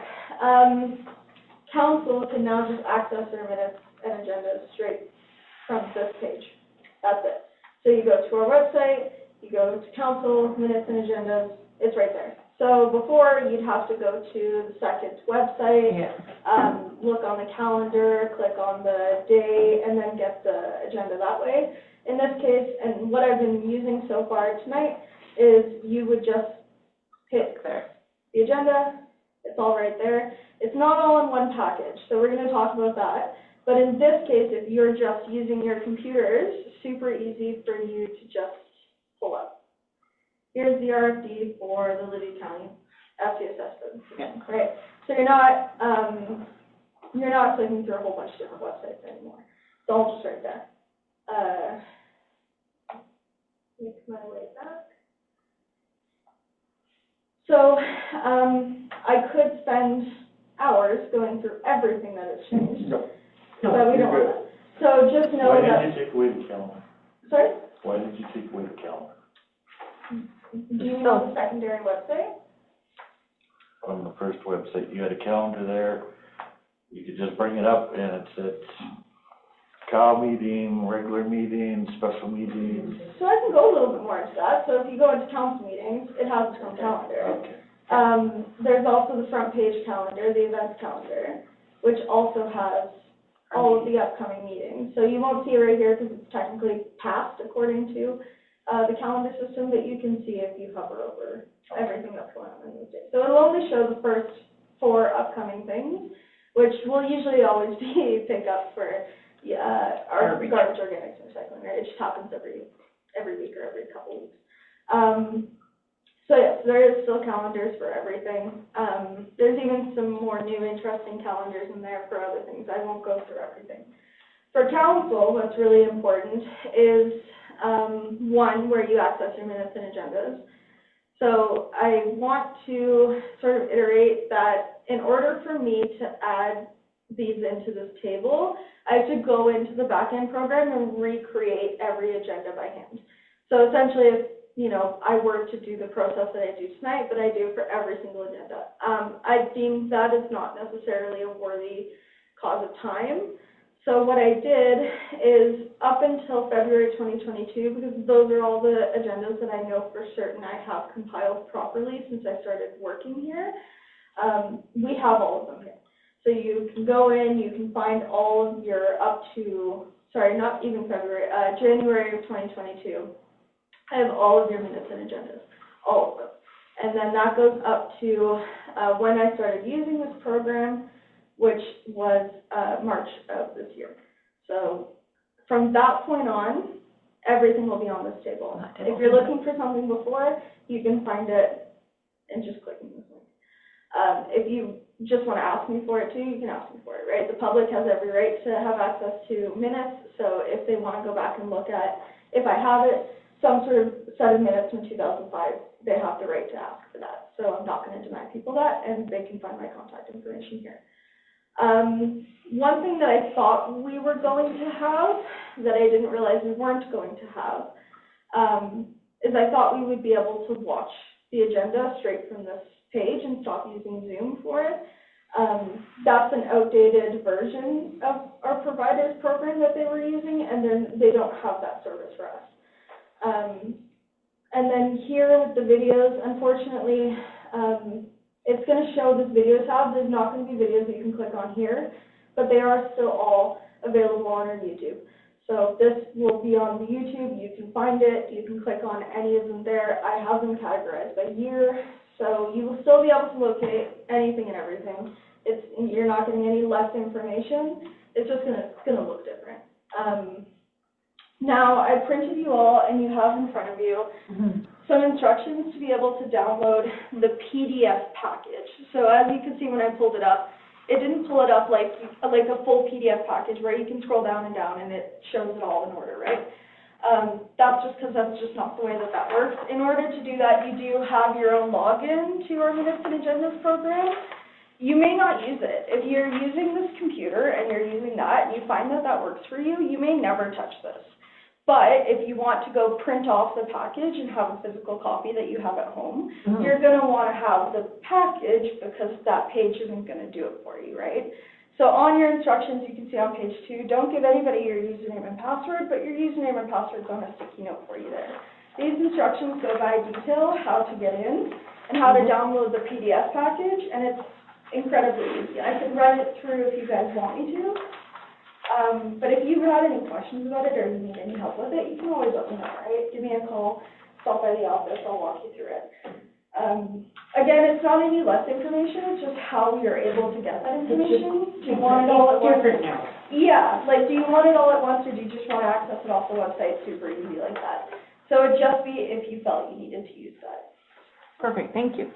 Yeah. Thank you, Jessica. No problem. If you have any other specific questions about the website, I'll answer them right now. If not, I'll give you a quick just intro to our mouse notification program. And I'm sorry, my throat is still recovering. But does anybody have any questions about the website or your minutes and agendas first? No, ma'am. No? Okay. All right. So the other big thing that we got, this is new, is we got a mass notification program. So what that is people can go down here and they can hit register today. So you can go in, and this is controlled by a separate website backend. So none of this is stored on our website backend, if that matters to anybody at all. So you go in, you put in your first name, your last name, your email, so and so. And I would log in to show you, but I think that would show my personal information, so I'm not going to log in to show you that. I did it this afternoon. You did it? Okay. And you just do it. Yeah. I mean, it tells you, if you forget something, you can't go any further. You have to go back and fix it. Yes. It was very easy. Yeah, so, one of the big things is you can choose the groups that you want to get notified for. So if you really care about council updates, so let's say we take what we put in the paper, and we can put this in a monthly, notice to people what we put in the paper as well, right? Emergency notifications is a big one. That'll really be for emergencies only. So probably, I don't know if Donna would want a water main break to go into that, or if she would want that to go into town works. So if you're like, oh, I want to know whether there's construction going on down my street and therefore the water can be turned off for a couple hours today, then we have the ability to tell people that. So that's where that lady Madison can go look for the messages from you. Exactly. Now, this is going to be a process that is sort of slow on the upkeep, or not on the upkeep, on the upstart, because people need to sign up for this, right? We only have about 10 people who have signed up for it as of today, and 2 of those are me and Cindy. So we just need to keep pushing it and telling people about it, and then once we have people on it, that's when we'll really start to see this program be fully utilized. And Jess, just so council knows, we are going to send a notice in with the water bills in May, so that everybody knows about it and they can sign up for it. But the cool thing about it is that you can choose who you send stuff to. So if it's just Madison that's affected, you can send it just to Madison. Nice. Yeah, so on my back end, I would draw like a square around all of Madison. So then, within reason, I think, because GPSs aren't always perfect, if you're just outside of Madison and you get a notification, that's just GPS, right? But yes, you're able to select whole sections of town. So I could do, like, I did one that's this half of the railroad, one that's the other half of the railroad. So yeah, there's a whole slew of options. Once you're inside this program, once you signed up for it, you get to choose whether you want notifications through email, through text, or through voice call. And I believe those are the 3 options, if I recall. So if you don't want text messages to your phone, you can turn that off, and we won't send you text alerts. Now, that may mean that you might miss an emergency alert, because we probably would put that out in every form, and if you don't have an email, then you might miss the emergency alert, right? So people just have to be conscious of what they, A, what groups they want to sign up for, and B, how they want to receive it. So yeah, and if your phone has call block on it to block computerized messages or spam calls, this will not come through on your phone.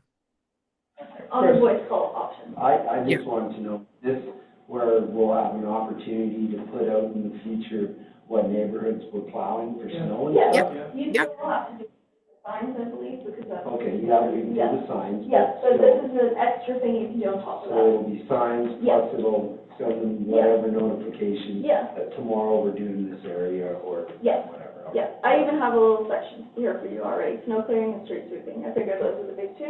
Again, these groups can be added, changed, deleted at any point, so there may be 5 more that we think of, or even if council has an idea and goes, oh, I think residents would like to see an update on this specific thing, and I don't have a group for it, I can add a group for it.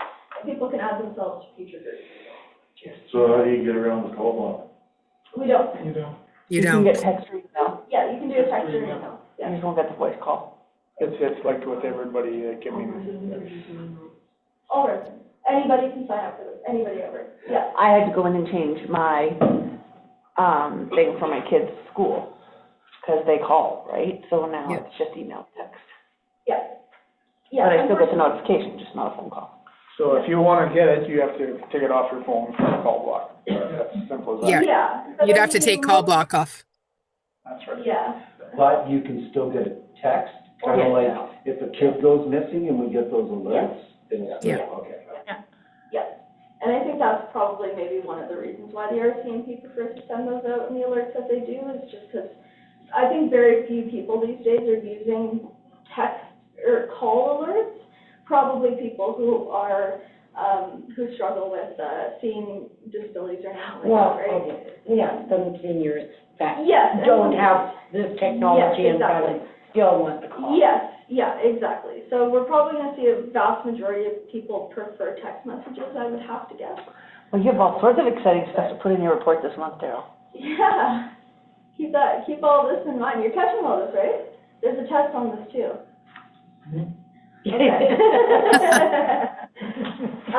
But yeah, so that's another big interesting thing that we have. All of this comes as a package from the same provider, and Cindy, correct me if I'm wrong, I believe all of this was at a better cost than what we were doing before. Yeah, like half of what we were paying before. So we're getting a lot more It's service. very professional looking, it is. It is really nice. I can't take credit for the design itself. I mean, beyond saying, you know, what I do and don't like, and so they took that and made something out of it. But So yeah. we photoshopped all the cars there. Sorry? Yeah, no, this was an older. AI? No, this is just an older. That's the picture. next We have step. some really nice professional pictures done. But yeah, that is mass notification program. Got any Okay, questions, anybody else? All right, thank you, Jesse. No problem. Motion to accept these updates, for information. I will motion to accept the updates about the website for information. Jill, all in favor? Carried. All right, May long weekend. Council 11, go right ahead. I had a little bit of a question. I mean, my company's been involved with, Kelly, for years doing this, but I do know that there is a parade this year. And as a resident, prior to being on council, I was really disappointed that the town was not previously putting anything in the parade. Are we doing that? As far as some sort of a float or throwing. They've been in the parade. We have every year. Yeah. Every year. Oh, I'm thinking of the Christmas one. I apologize. I was thinking of the Christmas one, my mistake. Yeah, because it was like, Ow. Yeah, my truck in the parade last year. You're right, you did. Okay, then we're good. So we are, and what are we doing? Absolutely nothing, Ms. Levin. No, it's nothing, Yeah, it's all my fault. Usually what we do is we have the town truck, we are throwing stuff at people. Okay. I was gonna say that. 2-year-old candy. We're throwing lots of candy. Usually we have the fire truck on the back with counselors on it. And if it's nice and warm, we can bring the squirt guns, and we've had a lot of fun with it, actually. We also do the Calma parade as well. You know, I just realized, Kelly, that's because I never get to see it. Yeah, it was the Christmas one. I apologize. That's okay. It We're was too just busy crazy. manning the booth, manning the stuff here, Yeah. right? Well, Yeah. actually, this will probably be the first year I've been to see it. I just know they're there. So, what and when are we needed for that, just to You're plan? not. Okay. You can just come, if you want to ride the float with us, just let me know. Okay. And two can ride, one can ride in the back of the new truck, one can ride up front with me, it's usually Jesse, because we get her throwing candy. Producing candy for the folks to enjoy, I'll say it that way. And then there's room on the fire truck for 3, actually 4, and you can ride in the back, you can ride the front, you can man the siren, all sorts of things. And just toss candy. And toss candy, yeah. Okay, good to know. Jesse, you're doing the registration again this year? Yes, sir. Well, I am thank you for sending, that. sorry? Having the band again this year? He said he thanks you for that. Yes, sir. I can confirm with 100% that we are having the U of A band again this year. Nice. Yeah, I'm very happy to have them You bet. every year. They're amazing to work with. They ask for very little, a bathroom over at the, at the staging area, and, you know, I think that's the least we can do. Kelly, you're gonna have a bunch of things over there again, and, the ball tournament's going on, yeah. Reach So I out to the think Haymaker everything is, community I'm in contact with the Haymaker. if they would like to have their courses, because. They do every year, yeah. Well, no, they didn't, they got banned. Oh, you're not correct? The last 2 years we've had. Yeah. Yeah. Because I just like to keep on good terms when they got banned and that. Basically, since the chamber stopped doing it, they've been back. No, it wasn't the chamber. Yeah. Well, some of it was, some of it was, So Kelly, how would, with the construction and the arena, is that gonna affect anything over there? Or you're just gonna block that all off or what? Yeah, it's completely blocked off, so there's no access. They can still use the washrooms and all that stuff and, Yeah, we can, the Well, we arena go. washrooms are fine. okay. Hopefully the weather is good, so our event can be outside, but if not, we'll use the field house and lobby and just divide and conquer.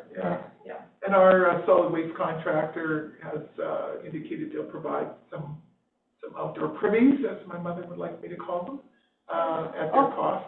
So that's in their contract. Yeah, I've asked, yeah, That's okay. yeah. But we asked if they would do that when we negotiated, and they indicated that they have access to the outdoor facilities. Yeah. So, which is pretty cool. And the ball tournament is happening this year, so Fall term is confirmed, beer gardens is confirmed, Good. Communities in Bloom is running it this year. amazing. Haymaker Rodeo is confirmed. I've been working with Haymaker. So nice to see them It's, participating. it's great. We're doing some work with them with culverts in the back road and stuff, and we got a good relationship with them, really nice relationship. Do they get affected by the same lake that Arctic Spa does? Same lake? Yeah, like today, they were pumping water out, Oh, right? that's normal because of the culverts. No, Yeah. they don't. What happens at the back of the Haymaker is because it was never a road properly built. It was more like a cow path in the back where all the livestock is. And so, the big livestock operators come through that way, but it needs a culvert. That culvert's already been secured through donations Right. and through the Haymaker providing half. Alec Bowman is gonna put it in. We just been waiting for it to dry up. Right. So then he'll pick it up at Frontier, who gave us a heck of a price, on the big culvert, and then Alec will put it in. And Oh, then awesome. that's gonna do a lot of good for draining, and that can be built up properly. Great. Yeah. All right. Okay, well, I don't think we need anything for that. No. Just, okay, moving on to the council reports. I guess the first one is myself. March 10th, we had our special council meeting. Prior to our committee of the whole, March the 13th, Donna and I attended the town hall meeting in Spruce Grove, hosted by MLA Andrew Mudichenko and Cyril Thurton regarding the Alberta 2026 budget.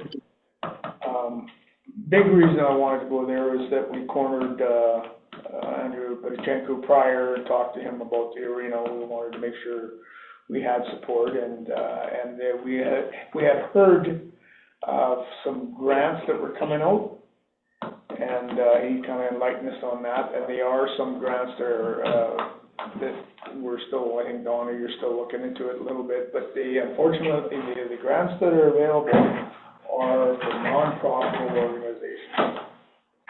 And Warburg has an unfair advantage over us for that, in that they have the Ag Society, everything over there for their complex, for their curling, they're all tied into the Ag Society, and we don't have that here. We have the riding arena and the rodeo people but they're independent of us. So we're looking, I guess, maybe you want to make a comment on that, Donna? Well, our Ag Society, I don't want to say the word license, but our Ag Society designation, at one time, the town gave it to the Haymaker. Yeah. Usually as a town, you don't give that away, but fair enough, the Haymaker's using it to expand and to do some good things there, et cetera. They've got some new things happening with their website and just how they're dealing with things and so forth. So we have it in the municipality, but it's strictly for agriculture and strictly for the Haymaker. The same thing the city of Leduc did. They gave theirs up, and of course, when it came time to build their new curling rink and adjust that, they lost all that too. So, in all honesty, Thorsby was smart, or Warburg was smart, actually, they kept it from a municipal standpoint, because there is no more agriculture society, I'll say licenses for a better word, that are given out anymore. But at least we do have one here through the Haymaker, and they're getting busier and busier, so I would, it's a good thing. So now, a lot of our grants, if we can partner with a nonprofit, duly nonprofit, and I'm looking up some grants for certain things that we may have some movement on here with nonprofit status. So even if, sometimes if the minor hockey and I'm looking at things other than recreation, right? But, you know, a lot of grants will allow us to partner with minor hockey because technically they consider them an association.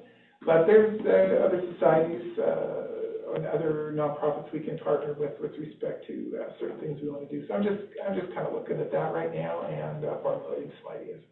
Thank you. So, I mean, we listen to the budget stuff, but I mean, you know, the biggest problem there is that you have the two ministers there that really had nothing to do with it. They're part of the caucus, but they couldn't give any answers. People brought in questions about the seniors.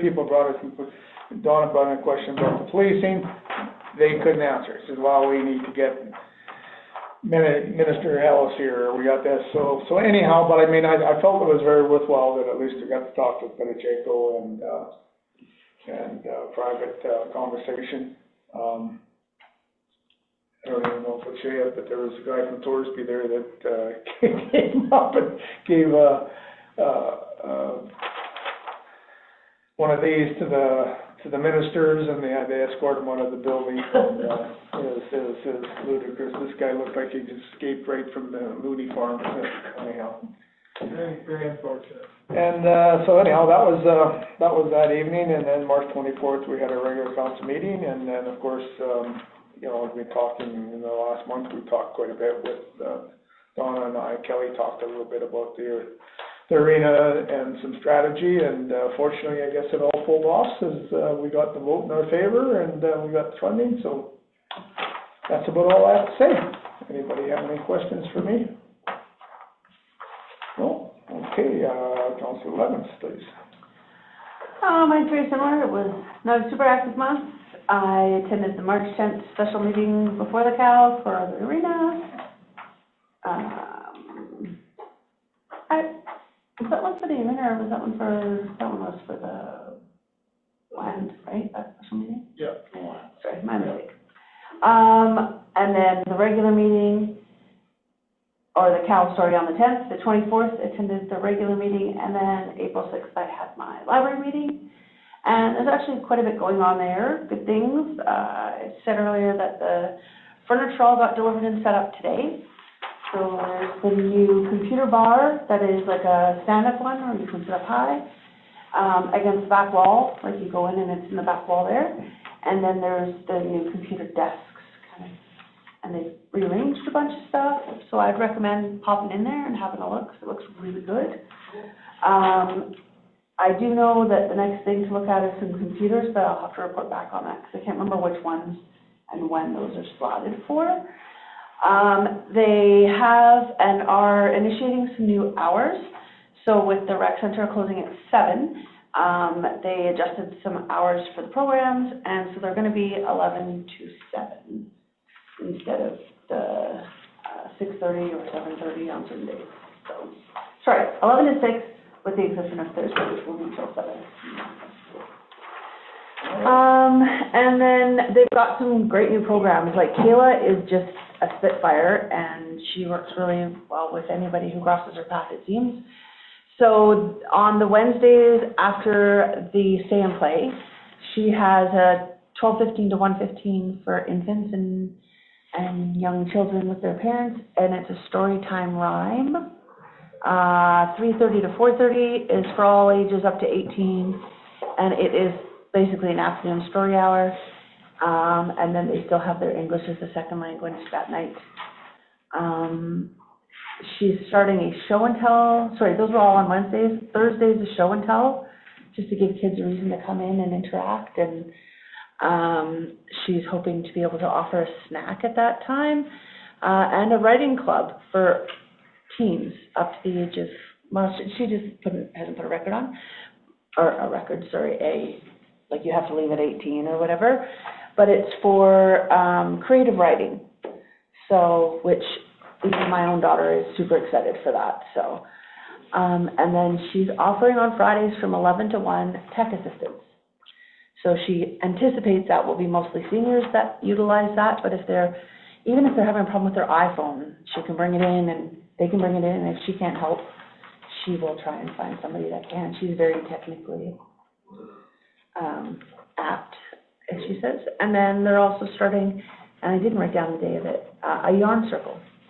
So right now, there's two ladies that come in, and they didn't know each other before it started, and they just sit and get their yarn out and bits, and just a little bit more connectivity, I think, with the community. And then the one thing I didn't write on there, which, oh no, I did. So the emergency response awareness. I talked to them updating what the council was doing, and one of the things I brought up was the training that we went to. And she is wondering if they might be able to host a night for, like, because I said I didn't have a go bag. So that people within the community that would like information about that might be able to come in, and she wondered if, and so did some of the people on the board of commission. CAO Donna would come in and speak on it because it is one of your areas of experience. Yeah, obviously, yeah. And if they could offer that in an evening to the community. Yep. Because, like she said, how many people don't know to have a go bag and what should be in it, like obviously with losing in depth, but. 72 to 90 hour kit, used to be 72 now, closer to 90 now, so absolutely happy to do that. Okay, I will pass that along back. They also have some books at the senior center for emergency preparedness, but outside the government, I have not looked through. Yeah. They're like this, I like this. Yeah, they're a little older. Well, no, these are new ones that they brought Brand up. new, they got them themselves? They sit on the counter right there, so I can grab one the other day and just look through it. Yeah, Councilor Roger, bring it to our meeting. Yeah. Our meeting. Because I saw him sitting there and I thought, well, this is interesting. So I'll bring it, and then maybe we can look at getting some from the library, because it looked like it had some really good information in it. Cool. I'll pass that along and she'll be in touch. It's not something I'm gonna do. All right, thank you. Any questions? Are there still two councillors going to? No, only one, and it's only needs one. It was kind of just a bonus when both Tracy and, thank you. And, yeah, just the one. All right. We were told we only need one trustee. Yeah. Council Musson's report in there. I don't know if anybody's got any question. I'm not gonna read it. No, nothing. Okay, all good to go. Council Watson?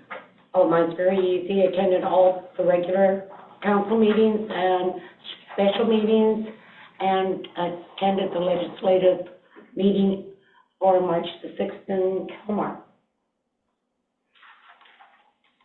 All right. That's all we got for council reports. Motion to accept the council reports for information? I'll motion to accept the council reports for information. All in favor? Carried. Okay, administrative reports, 8.1, CAO Donna.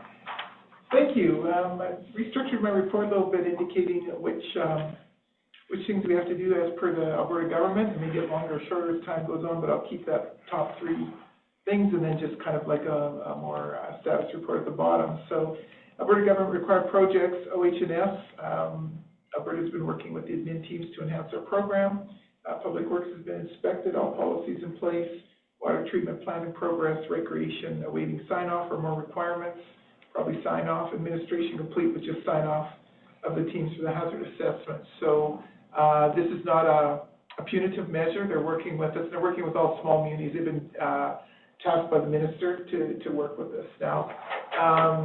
In 4 years, in the last little while, we managed to find as much as we can that was done. Some of it's outdated, but they approve it and tell us to keep working on it. So our hazard assessments really haven't changed for the community, so all we have to do is change the date on them and have all the staff sign on them, and then that big job is done as well. So we're working very well with the government. It's just one of those things we're stuck doing, and I applaud my leadership team and their staff for really getting after it, and even I've had to do some stuff on behalf of administration. So it's a very good process. The administrative audit, that happened in 2025, first part of 2025. The last audit was in 2018, and they do this as well for small munis. So they look at all your bylaws, and they ask for tons of documents, and they look at all your policies, and are you doing the proper things at the MJ? Are you following the acts, that sort of thing?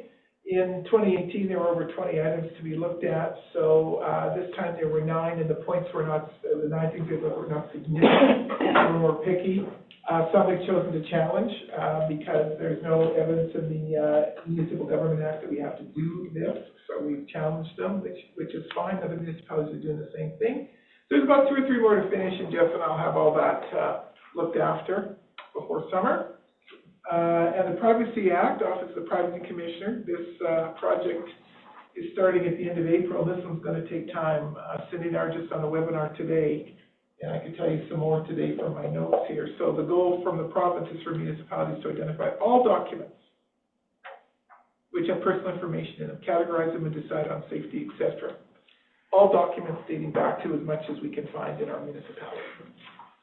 County had a software program installed in theirs, and there was over 10 million documents. So what is our AMA, what do they have to say about this? they have no say in it. I mean, they tried to stop it, but they have no say in it. I don't know why we changed it from like, we're all saying it's ridiculous. There's a lot of CAOs that are absolutely cranky with this. So one of the things that we'll need to do is, when I put the plan together for the government, all our documents have to be classified. So you probably receive documents, let's just say from the province or the RCMP that says classified A, protected B, that kind of stuff. We'll do that. We can also put a lot of the documents in a vaulted part of the server and work at them a bit. But of course, if, let's say, Councillor Kevin wants all his documents that's ever pertained to him and his municipality, then we have to pull them manually. We're a little ahead of... I thought we were all Microsoft though.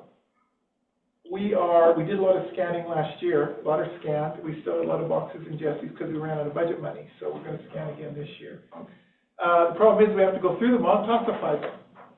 So we had a webinar today, Cindy and I were listening to it. There was some pushback. I put a lot of questions in there. Oh, just a minute, I'm wrong here. This is Bill 28. Never mind, hold it. I'll stick to this one first. Sorry, I apologize. So we have to do this. So it's going to be basically on Jesse's and my shoulders. I'll write the plan. Then all the department heads are going to have to. It's a full hands-on deck with everything else we have to do. So a lot of our municipalities that I've been talking to, a lot of the CEOs are saying we're just going to submit the plan, what we're going to do, how we're going to classify, and then we'll just start working at it bit by bit. A lot of municipalities are ignoring it. And a lot of us did to a certain extent because they weren't really clear a lot of times in their instructions. But a lot of summer villages and that, and a lot of municipalities don't have the staff, so they're just going, well, come find me, you know, and that's not a criticism at all. So we will work through it. We will get it done. I can't tell you when or where, and I will bring the plan to council for ratification because you have to have a resolution for the plan about how we're going to protect these documents. Sounds like quite the arduous task. It is arduous. It is very, if Councillor Corey were here, I know exactly what he'd say. He would say it's just another government bureaucracy trying to download. So, does it offer any good? Or is it just bureaucracy? It's bureaucracy. Yeah, unfortunately. I don't know why they felt they had the need to change the Privacy Act. I don't understand. They haven't been very clear on that. So anyways, I'm just letting you know that we'll be working away at it. And if I can, when I get the plan passed and submitted, we'll ask the government for a due date that will probably, hopefully in 2028. It's going to take that long. We're ahead of a lot of munis because we scanned a lot of docs last year, a lot of documents, but we still have little boxes you see in Jesse's office still have to be scanned. I know we budgeted for it this year, so we'll scan as much as we can. And now that you know, can you classify them as you scan them? So you don't have to double back like the one you did last year, or is it a two-step process no matter what? We have to go through the document, find out what's private, anything that has private information on it. And then what we have to do, the plan I have to come up with is what's going to be Class A protected, Class B. Like Class A protected is typically open to the public, right? And then you have to go right down to your secret squirrel stuff, basically, that nobody can see for reasons. And we have to come up with the reasons and the rationale. So I'll be working on that for you. Go ahead, Jeff. Sorry, I was just gonna clarify actually, maybe good news. None of that in my office is for scanning, that's for shredding. Okay, We're good. actually done scanning. Brilliant, As far as thank I'm you. aware, we're good. Like, we just scan as we go, so if we need to scan something into a digital tactile file. I thought that's what she said. Yeah, My mistake. so maybe that's Thank good God. news. Happy mistake. Fabulous. Yeah. That is good news. I'm You're very ahead. excited. You're ahead. We're ahead. Thanks, Jess, for that, sorry. Some of them are maybe also good, kind of self-explanatory in some ways, since we've got all the taxable files done, that's a huge one, I think, for this. So, we know for a fact that taxable files are definitely protected documents, I think that's a given. Yeah, they are. So, thank you for that, Jess. You can go home with full pay right now. Awesome. I don't have it on here, let me see, just hold it. No, I don't have it on here, but Bill 28, Cindy and I were in a webinar today. Bill 28 isn't a bill yet. It is in the consultation stages. Bill 28 is basically, and they want feedback by... We have it under correspondence, Donna. We do? I'll be quiet then, I'll bring it back, thank you. Okay, perfect. Emergency management, we'll have a committee meeting in April, and the committee consists of myself, Mayor Hostin, and Councillor Audrey. So the agency is all of council and Fortis and RCMP and all that whenever we have something. So we'll our first committee meeting. Basically, regional CEO meeting on the 4th of March, payroll and internal HR file review for the auditors in conjunction with the CFO. Local authorities emergency management course, March 6th, working with the county and our teams to provide information for the Arena Bryan failure. Meeting with Mayor Hostin at the invitation of our MLA in Spruce Grove, March 13th. Website training and final adjustments on the new site with the admin team. Meeting with the Legion, Read the Fallen Heroes Project, presenting information. Webinars on Alberta Emergency Management Agency, the new Privacy Act and policing. Got another one tomorrow for emergency management in First Nations communities. I'll be busy for 2 hours there. Land title sales, getting circular materials ready for the October 1 recycling. So in other words, when we talk to you about when we secured integrity for the for our contractor for solid waste, and we had a clause put in their contract that when it comes time for recycling, they will cease recycling. Well, it looks like Circular Materials wants us to come in on October 1st, which isn't a bad thing. Same as Warburg. So Jesse's getting all the addresses and everything ready to Circular Materials wants all that sort of stuff for the residences. So that's happening faster, so people get a bit of a break on their bills a little sooner. So we're switching? No, Circular, no. What happened was, Circular Materials is, the producers now have to pay for recycling. They wanted all the municipalities to sign up through Circular Materials, which is a government institution. Circular Materials signs up to municipalities, and we give them the addresses of all our houses, just like we would to a proponent. And then they put out a bid to have another company or our same company bid on picking up the recyclables. Once that has happened, the recyclables come off your utility bill. That charge comes off your utility bill because the producers pay for these. Now, we all know the producers will figure out a way to incorporate that back into what they do, but it does come off your utility bill. And at some future time, it probably will be added back on. I don't want to jinx it. So how much would come off? I'm just What is thinking it? I don't even know how much it is. What happened with the Recycling. last one, right? Yeah, this is government regulated. Provincial government has sent a bill out, and this is the way they want it. I don't know what the future holds, but at least it'll give everybody a bit of a break on their utility bills. So we figured it was going to happen in 2027, but it looks like March 1st, 2026. So people will get a break. How much is that done? I'm sorry, I don't really look at my bills. So. I don't want to, well, as CFO Cindy, maybe you can kind of give a ballpark. I just don't want to give you $5. $5. Thank you, Cindy. Yeah, yeah. So, I mean, $5 is $5 every month, right? It's good. Now, That's $60 a year. Exactly. So our current solid waste management company can also bid through Circular Materials to keep picking up our recycling. That's fine. We don't have to pay for that. So, and neither does the residents. So it's good. Integrity will probably bid because they can. And so anyways, we're just working out some kinks with respect to commercial here right now. I have an answer coming, later on tonight or tomorrow on that question. Because, we pick up some of our commercial, so we'll have an answer for that. I've asked the question. Let's see, land title, circuit material, resident visits, off those busy people coming in now, it's wonderful. And of course, the water main break at the track. So I'm gathering the information from CB Max. I'm going to go through Andrew Boyachenko's, Minister Boyachenko's Chief of Staff to get to the Chief of Staff with Alberta Transportation, and have a discussion with them about the permacrete. I noticed that, I talked to Axel Gas, I know the head engineer from Red Deer. She said, oh, we don't have to do that. I said, you might. She said, well, we compacted. I said, I can tell it's already failing on 778, where they've done it. So anyways, I will get back to her. I told her I'd get back to her once I met with the Minister's Chief of Staff. So again, I'm not breaking protocol. It's CAO to CAO basically. So that's it for the CAO for this month. Do you know if we're gonna be responsible for that, for all those holes that are failing? Or is that we're gonna have to pick up that tab or fix it themselves? Oh, you mean on 778, like, or even ATCO or whatever's going on?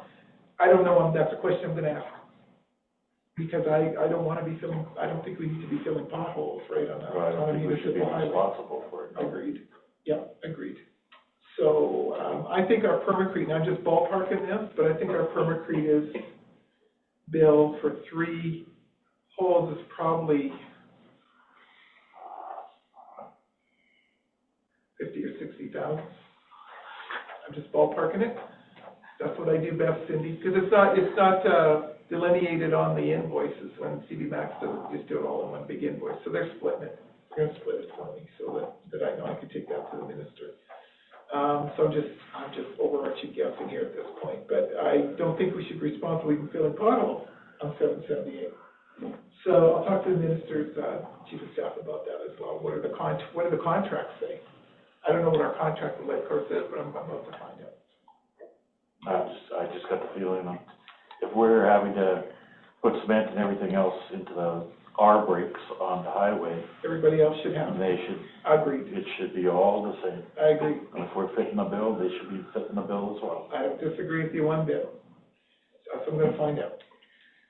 I just about got through the highway engineering standards for filling brakes and so forth and construction digs. So it's just lots of pages, so I haven't got a complete answer yet from the engineering rates, but I'm plowing through. Okay, I have one question for you. So Select Engineering's got all the tenders out? Oh, tenders are closed as of Thursday. That's a Thursday. Our tenders for the water meter close tomorrow. Yeah. And the construction tenders close Thursday. Yeah. No, because I got a call from the guy says, wants to work. I says, well, sharpen your pencil. Yeah, I mean, they have to bid like everybody else. We've had questions on the water meters too, and that's fine. So, no, that's great. Tomorrow. Okay, any other questions for? I have a question. Did the engineers get back to us? Are we doing the roads? You said that you were giving them till Friday, the last meeting. You mean about the tenders? Yes. They close Thursday for the roads. Oh, same thing for the roads. Okay, sorry, I got water mains. I apologize. Yeah, no, it's okay. That's good. Thank you. Yeah, no problem. Interestingly enough, I'll just give you that for a minute. The tender for the roads went out on one page, which I thought was brilliant. Because if a road contractor doesn't understand what he or she has to do over X amount of linear feet, if they can't budget for that, understand you got to put sidewalk, curb, and gutter in, then we don't want them. Yeah. So how did you? I haven't talked to Jared with Select about if he's had any responses, but I had a couple phoning me saying, "Oh, where's your RFP documents?" It's there on EPC and on road construction. Figure it out. Yeah, exactly. Yeah, if you can't figure out linear feet and add curb and gutter in. Any reputable company should be able to do that. There's 15 people that have looked at the Select bids, and we've probably got 10 that have looked at the water main replacements, and we'll probably have a good selection to choose from. Water meters, I'm sorry, thank you. Water meters. If anybody, Let's hope we get some good ones. If We'll make sure anybody's we do. trying to jostle a kid out and get, that delivery going, tell them just drive to my house. Okay, we'll get right on that. Pretty immense. Okay, It's amazing. okay, awesome. And of course, you're probably, I won't chew on Chris's thunder, but, it's the season of potholes and they're all full of water. Yep. Anyway, that's my report. Hey, My report subsequent to your actions of asking those questions subsequently after my report. There you go. when I look at it, we can always have worse potholes. Oh, yes. Yeah, we've got some good ones. My front end beepers go off when I go through the couple of them really. Well, They're full of yeah. water. But like I said, it could be worse. Yeah. You could be stocking them. I'm thinking of stocking. All right. Have you got a hockey yet for it? Was that in the budget? Or was it in the budget? Or Oh, you mean looking for, for it for the potholes? oh, you mean for hot asphalt? Yeah. We have a couple of options. We're just, we're either gonna look at a contractor or we'll just, wait till they dry up and do it that way. So, we could probably, we don't know what the contractor is gonna charge us, but we're looking at that as well. He's come forward and he's gonna give us a price for hot asphalt for the trailer. All right. All right. CFO Cindy, are you there? I am here.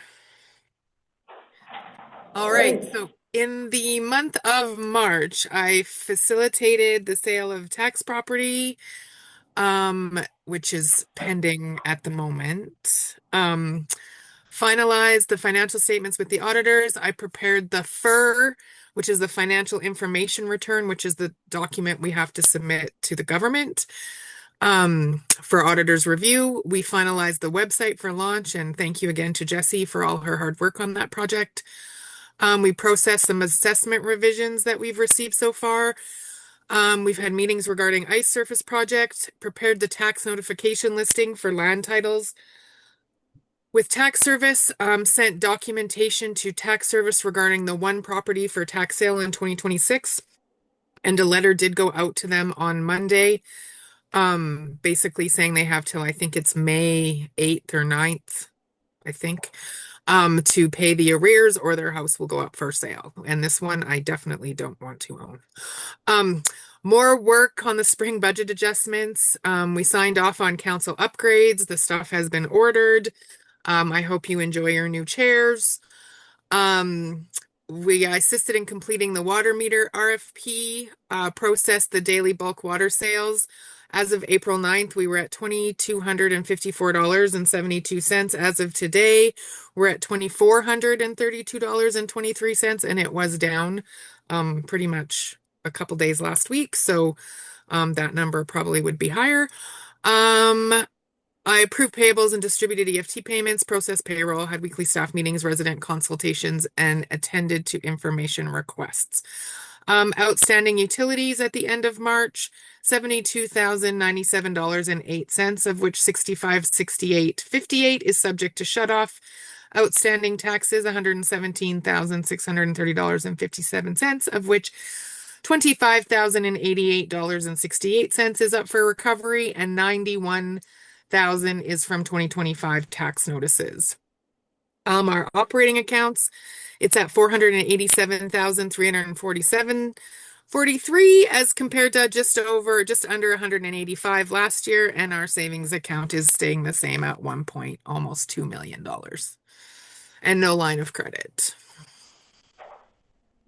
Thank you. You're welcome. Councilor Evans? Question for you. You mentioned the watershed was down last week. Is this the second time? The bulk Or- water station? Oh, we're having Yeah. a little bit of issues, but we're on it. Yeah, there's some software issues, not a Flow Points problem. It's a Monero system with the card readers. For some reason, they wiped out all the apps. So we're in touch with everybody that tried to get water. We phoned them. The arm is working. The overhead arm is working. So it's the Camlock side now, but it's a Monix problem. So everybody's on top of Monix right now, and Monix, of course, is out of Ontario. And I indicated today that Monix would not like me to drive to Morinville to have a chat with them over conference phone with Flowpoint, and that could be the problem. This is nothing, Flowpoint's trying to get it working, but you can't if Monix phones you when they need to, not when they are supposed to. So we're on top of it. We've got the arm done. We don't know why the apps were erased. I mean, that's an internal glitch on their part, on Monix's part. But we indicated to them that we've got spring seeding coming up very soon. They had exactly no time left to fix this. So anyways, we're on it. Could we possibly look at going with somebody else?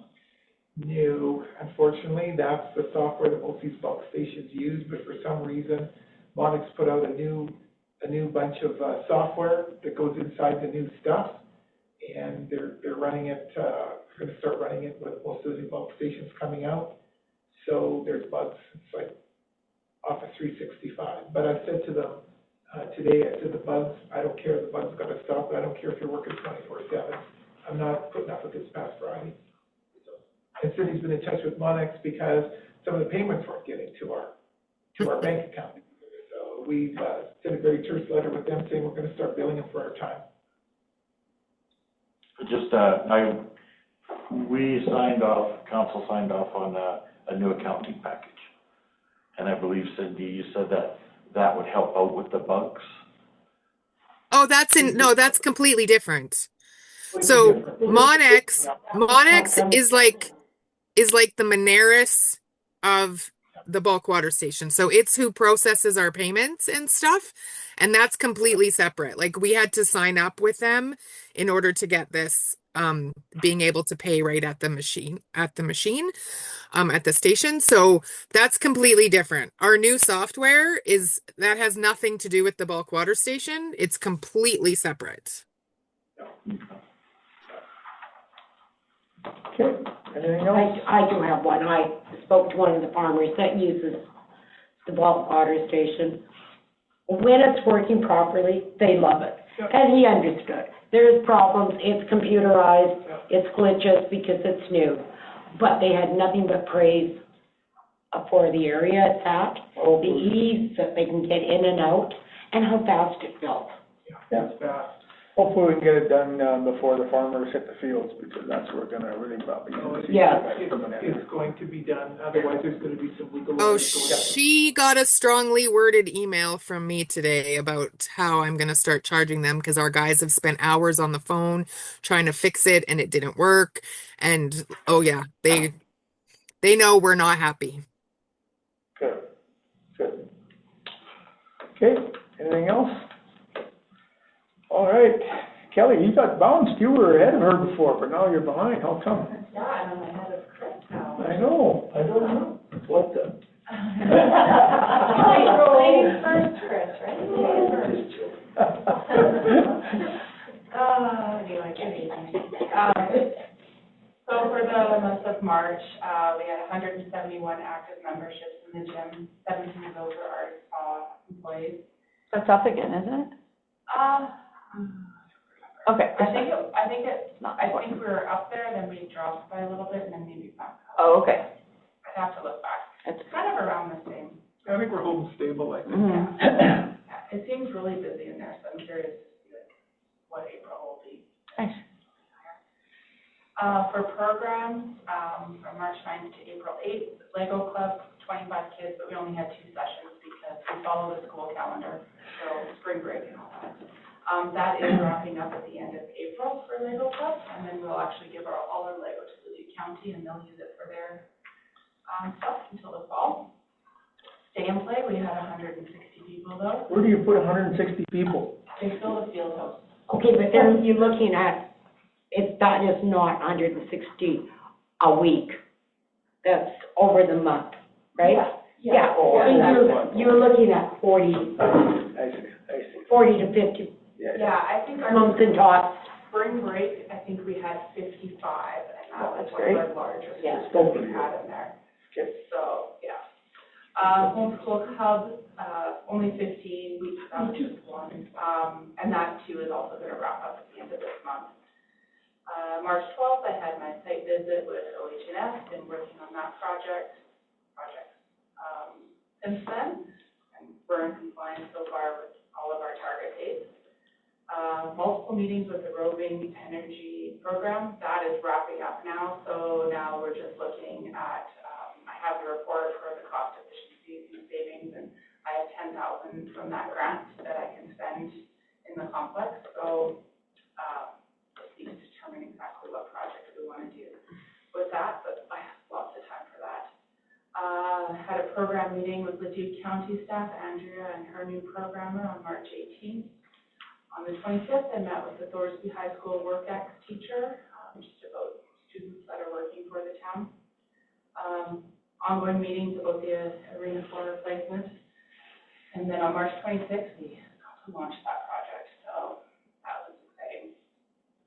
March 27th, Sophia and I assisted the Duke County with the fraud protection program, just getting them set up and with the electronics and different things that they needed for that.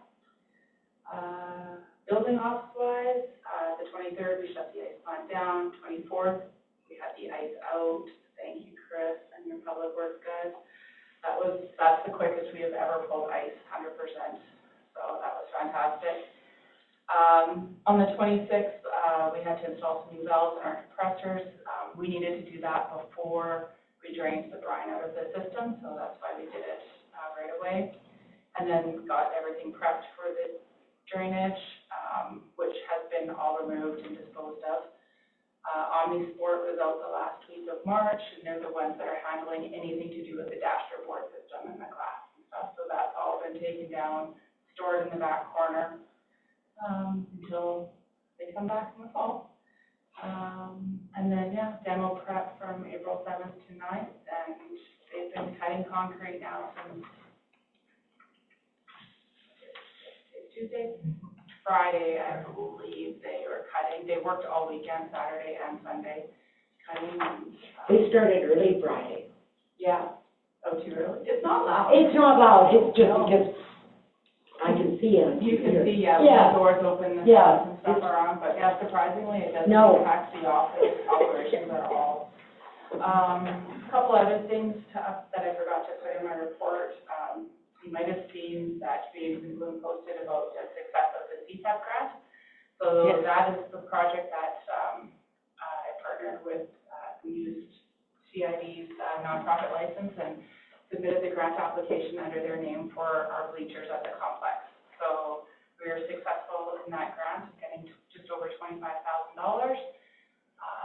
The chamber has donated $10,000, just shy of $10,000 to the project, and then I have the 15 in my capital. So we have just over 50,000, and then we'll be working with Communities in Bloom and baseball and to get that project launched this summer. One more project on the go. And I also just yesterday and today got confirmation that we were successful in the Canada Summer Jobs grant application. You're kidding. No. I have to go lay down. Yeah, so, we applied for 4 positions, so 2 for public works, 1 for rec grounds, and 1 for watering. So we got all of those positions for 8 weeks at 35 hours a week, so. First time in months, but you go for most of it. We got 1 position last year, Yeah. late. Yeah. Brilliant. Yeah. Thanks, Gil. Thank you, Kelly. Any questions?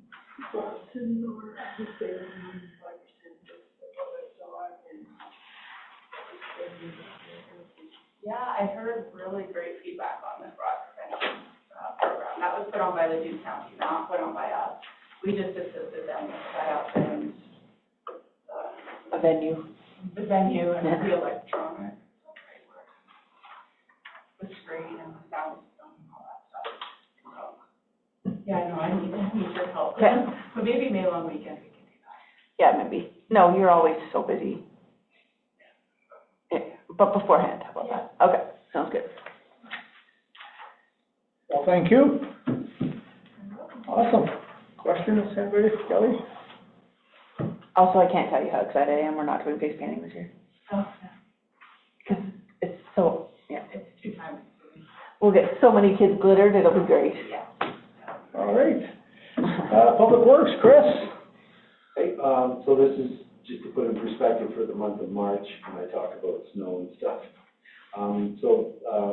snow removal of sidewalks around town, assisted in a water break under the tracks. We had unfreezing of drains, all the drains around town so that we could get control of our runoff. There were 14 to 16 that had been done at the point when we did this, and as of last week, we have all of them done, so everything is fine. Helping with the preparation for the arena, as Kelly mentioned, the boys helped. Shop cleanup to meet the OH&S standards. A lot more than cleanup, it was about securing things, putting, certain things on torches and stuff like that, just to come up to standards, and getting equipment labeled properly and stuff. There was backlighting and grading of streets. Casey and Cole continue training and covering weekends at the water treatment plant for Dave. Casey attended the annual Banff Water Conference in March, which he earns him credits. He had to go to seminars that earns him credits that he needs to towards his tickets.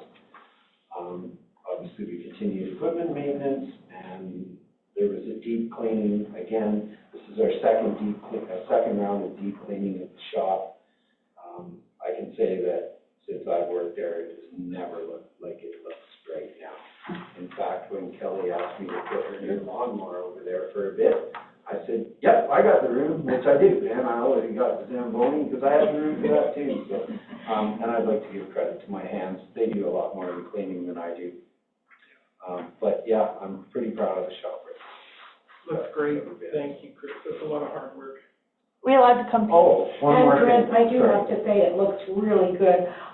Because I've been in there for a number of years, and it's pretty impressive to walk in there. One more thing, the OH&S. I get my final inspection Thursday, but I'm already completely up to code and completely ready and completely on track. Good. There were 2 issues on my last inspection that I hadn't got done. It was time consuming, but as of Thursday, that's it. We're done with OH&S. Good. They can just come and check on us whenever they want.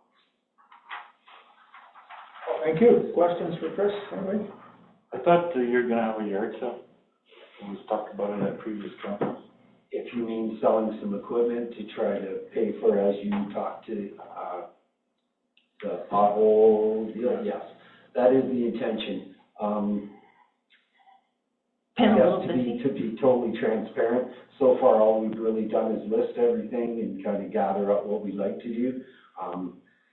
Selling isn't as easy and straightforward as I would think it is. It's not like, you and I would sell at home on Marketplace. There's a little more to it. Getting permission, explaining to council, which we'll have to come to you guys and say this is what we'd like to get rid of with a list. And you guys have to literally, I think, if I understand correctly, approve that I can get rid of it. And I also have to give you reasons why this equipment that was previously bought is not, economical or being used or, kind of where all that's went. So it is a little time consuming. I do get sidetracked by some other things. Last month was tremendously about OH&S. I took it pretty serious. Just try to get that monkey off my back and off our back.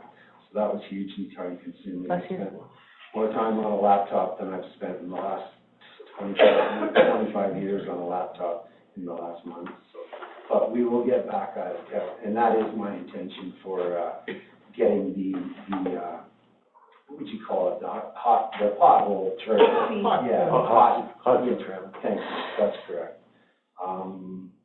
And that's still on your wish list is what I'm basically asking, Chris? Yes, it is. That and a blower for the front of the loader so that we talked about that. Those are my 2 big wish items. We're looking at leasing, other options for that. But yes, I do have a list and there's stuff I want to sell. And I will present that to you guys for your approval. And Don is kind of teaching me the process, how to go about that too, because I have no clue. Again, if I could put it on Marketplace, it'd be on there last week. But I hope that's answered your question. Yeah, no, I was just wondering, because it had been mentioned and just Absolutely, I definitely want that, and yes, and we have stuff that's stagnant. Yeah. We can hopefully turn that into money that can go towards something we need and save money from buying stuff. Do you find you have a lot of outdated stuff? I don't know if I call it outdated as much as, for me, Kev, it's just stuff that's not being used. Like, you know, that, I don't know if you know about the right-hand drive Mack truck we have, the flat decky thing. I use that once a year for the compressor to blow up the lines part. So I'm gonna buy a compressor. Cheaper. And we're gonna, yeah, and that could make us some money. A couple things like the 1 ton that went down and blew the whole front end apart. That's why we got the new 1 ton. It's just sitting there, it's not worth fixing, but it's worth a lot to the right person for motor, tranny, rear diff, transfer case to the right person. So yes, I don't think anything's, I mean, certainly it's a matter of opinion if it's outdated, but that's just sort of, you know, everything's worth something to the right person if you find it, right? All right, well, thanks, Chris, appreciate it. Okay, motion to accept administration reports for information, please. I'll motion to accept the administration report for. Thank you, all in favor? Aye. That is carried. All right, I think the last item before the public comments, correspondence BL 28, CAO Donna. Thank you. So I'm not going to go over this RFD because I got some other information today in a webinar. AUMA is having chats with CAOs and municipalities. There's 200 and some of us, 242 of us, I think, on the call today, and CAOs and councilors and so forth. The biggest question was they wanted to talk about the councilor accountability elected officials framework. Now, this is what they do to build the bill. So this bill has not been built, neither have regulations been built, but they're talking about it. So what happened is this bill allows the minister to establish some sections going to regulation. And what we talked about today, well, actually we didn't talk, they talked to us, I'll say it that way. What they talked about, and I made comments back to them through the chat, was about the whole investigative process. And the minister has indicated that you can have an outside investigator. Let's say you got a counselor against a counselor, and I'll just use that kind of language for the purposes, or you may have the public against a counselor. So there's an independent investigator that comes. Okay, that makes sense because before it was a CAO that had to investigate or we had to pay a lawyer. So, but we still have to pay for the investigators if the government decides a list of investigators. Okay, so there has to be a joint report, complaint filed against, whether it's resident to counselor or counselor to counselor, and an investigator is appointed. Okay, so that's okay so far. Where a lot of us had trouble in the webinar today, and we voiced that, was, okay, so let's say the investigator comes in, and the investigator either finds for the counselor that issues a complaint or finds for the counselor that's, we'll say the victim in this case, for lack of a better word. That's nice. But if they find that if the investigator finds that there's some issues, and there's some impropriety with either through pecuniary interest or whatever, they're not offering any sanctions. They're saying that the council that's sitting has to decide the sanctions. And all of us are saying that makes no sense, because now you've got counselors against counselors. You had a complaint, you're handling it professionally, and now the rest of the council's got to sit around with that same counselor and go, what are we going to do to punish him? And a lot of us complained about that because that is not fair. And we said, if the government wants to have an independent investigator and they find that a counselor is, we'll say guilty for the purpose of the conversation, then tell us what the sanctions are. Are you getting a letter? Are you getting this? Are you getting that? Are you getting this? And make it definitive. Because it is not fair to have, what are we going to do? Are we going to do what we did to the one in Saskatchewan, and that one remains to be seen, et cetera, et cetera. So we were kind of on top of AUMA to lobby for that properly. Some asked about the disclosure of salaries for CAOs, and if we were, and that's just normal, we have to disclose our salaries, that wasn't issues. Substantial disclosure, They said we may have to create a bylaw under our own municipality for that. But I was kind of glad that we had the webinar today because I'm interested, because they want us to provide information for tomorrow, right? Always in a hurry. I'm interested in your thoughts about this whole counselor issue. None of us have an issue over investigation. In fact, we're quite happy that the government will have a third-party investigator. That's fine. The issue is the sanctions, because they haven't finished their bill yet, and that's what Bill 28 is all about. It's about other things here, but this is what I want to talk to you about tonight. It's the whole counselor disciplinary action, I would say. Whether it be me complaining about, Councillor Audrey, or Councillor Audrey and Councillor Carey complaining about each other. It's investigated, but what are the sanctions? Because right now they're leaving it up to council to pick and choose. That's not fair. That's not fair. And in fact, I said in a text to them, I said, if the investigator has found that the councillor is guilty, for lack of a better word, then they should recommend the sanction that matches that guilt. Or they should recommend that nothing be there because of innocence, because they've done a thorough investigation that they have provided to all of you in closed meetings. And they being the investigators, right? They being the investigators, yeah. They shouldn't pit you guys against each other. When you lodge a complaint, that's professional. The complaint is either founded or unfounded. And I said to them too, I said, and there was other people commenting, but I'm just telling you what I said for them. I said, I investigate peace officer complaints from the public, and I've done quite a few of them. If I make a recommendation that this investigation is founded or unfounded, if it's unfounded, why? In other words, are they innocent, for lack of a better word? If it's founded, why? And then there's sanctions involved in that through Solicitor General. The government is not even prepared at this time to provide certain sanctions. So if there should be a sanction for pecuniary interest, if you were guilty of it, this is what happens. There should be sanctions for, let's just say, some kind of dysfunction within council. Everybody's throwing popcorn at each other or whatever, right? I'm just being lighthearted here, but I think it's very unfair. And a lot of CAOs and other councillors on the call thought it was extremely unfair to put an investigator in and then say, okay, decide how you're going to punish yourself. Makes absolutely no sense to me, and it's not fair. And not only that, I can't recommend what you should do for a punishment because, of course, it's in the investigator's hands to either say you're guilty or not. So I'm kind of going on and on a little tiny bit about this because it made me cranky today. They didn't know I was cranky, believe me. But it's just not fair to me. And it wasn't fair to a whole lot of other folks that were on that call today, too. So then they said, well, give us your feedback before tomorrow. Oh, God. So anyway, that's the section I'm kind of throwing at council tonight, and I'm putting you on the spot, I know, but I was kind of surprised by this myself today. So what is your thoughts on that? Because I'll submit the feedback tomorrow. Can I start? Sure. Well, it's just gonna be the same old First, story, and no tease with it, so. This is my opinion. First off, is CAO should not be sanctioning. So they've taken that away from us. We don't do that. These are my opinions. Yeah, no. And secondly, I don't think it should be up to council to decide. And my reasoning behind that is, say I did something wrong, and I'm sanctioned for it. Well, you've got 3.5 years still left with the BS on council.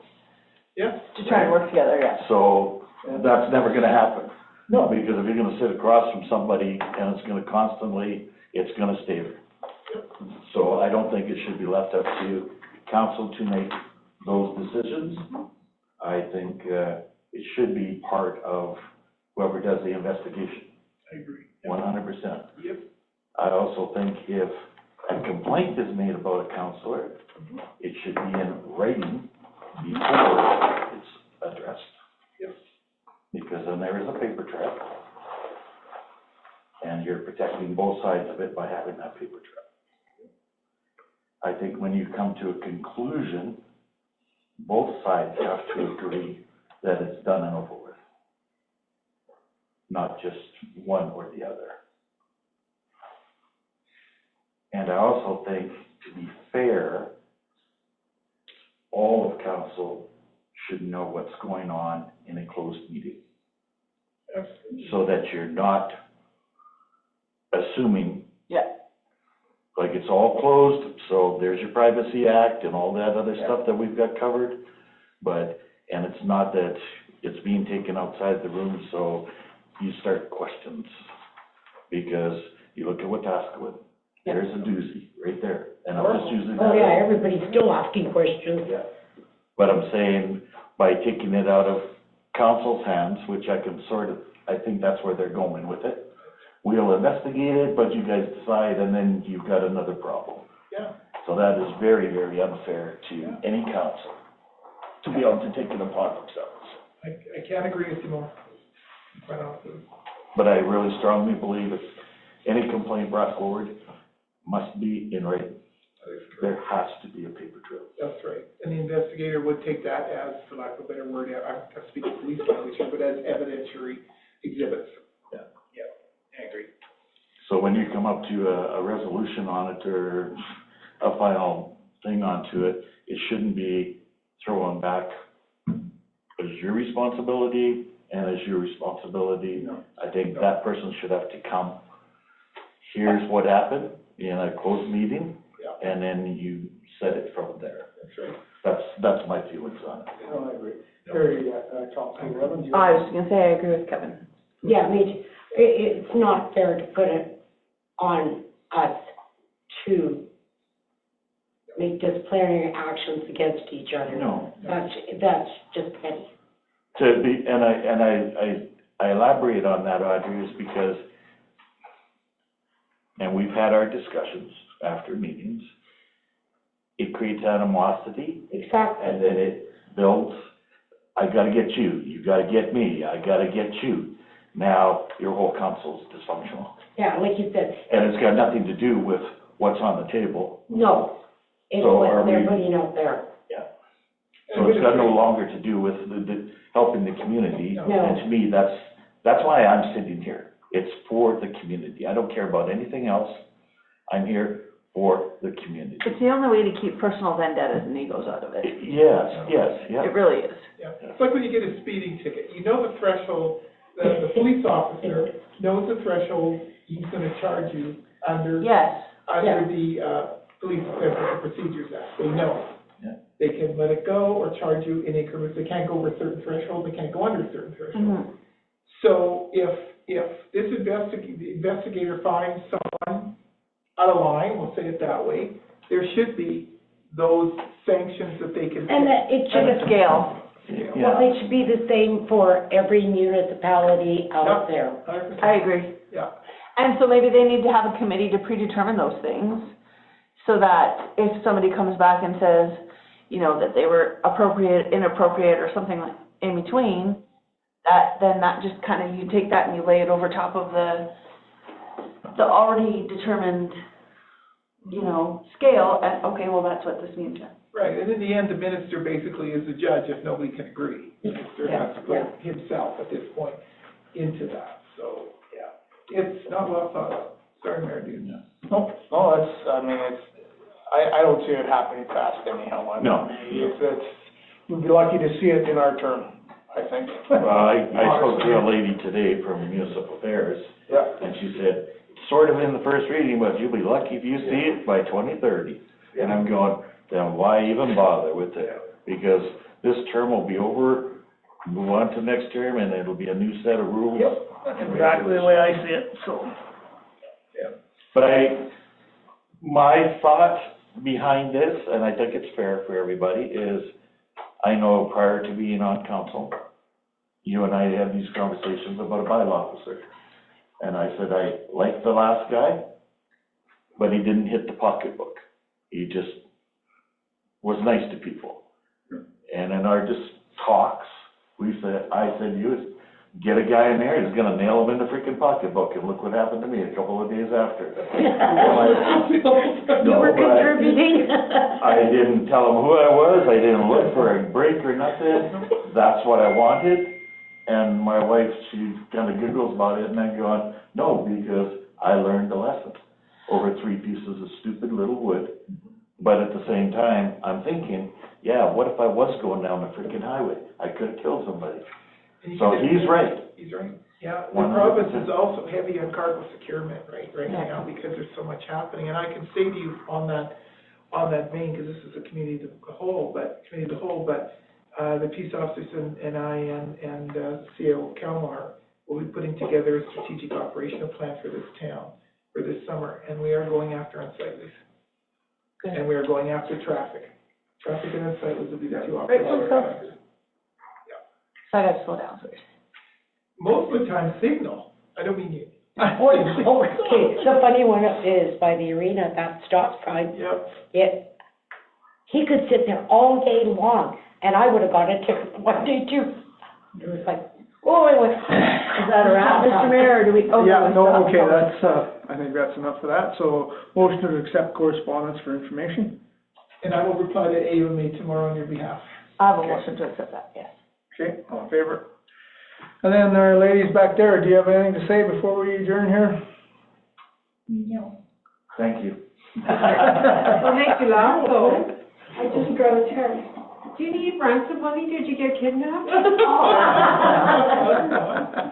We just came from Edmonton and I got dropped off, so. All right. Yes, I'm about to call. Yeah, this one's a little bit longer. We're releasing you and you're under cognizance. Thank you. Meeting adjourned. Just one note, you guys, pardon me? No, wait, I thought you were done, so I was gonna ask my. No, one more note there, our April 23rd is the volunteer appreciation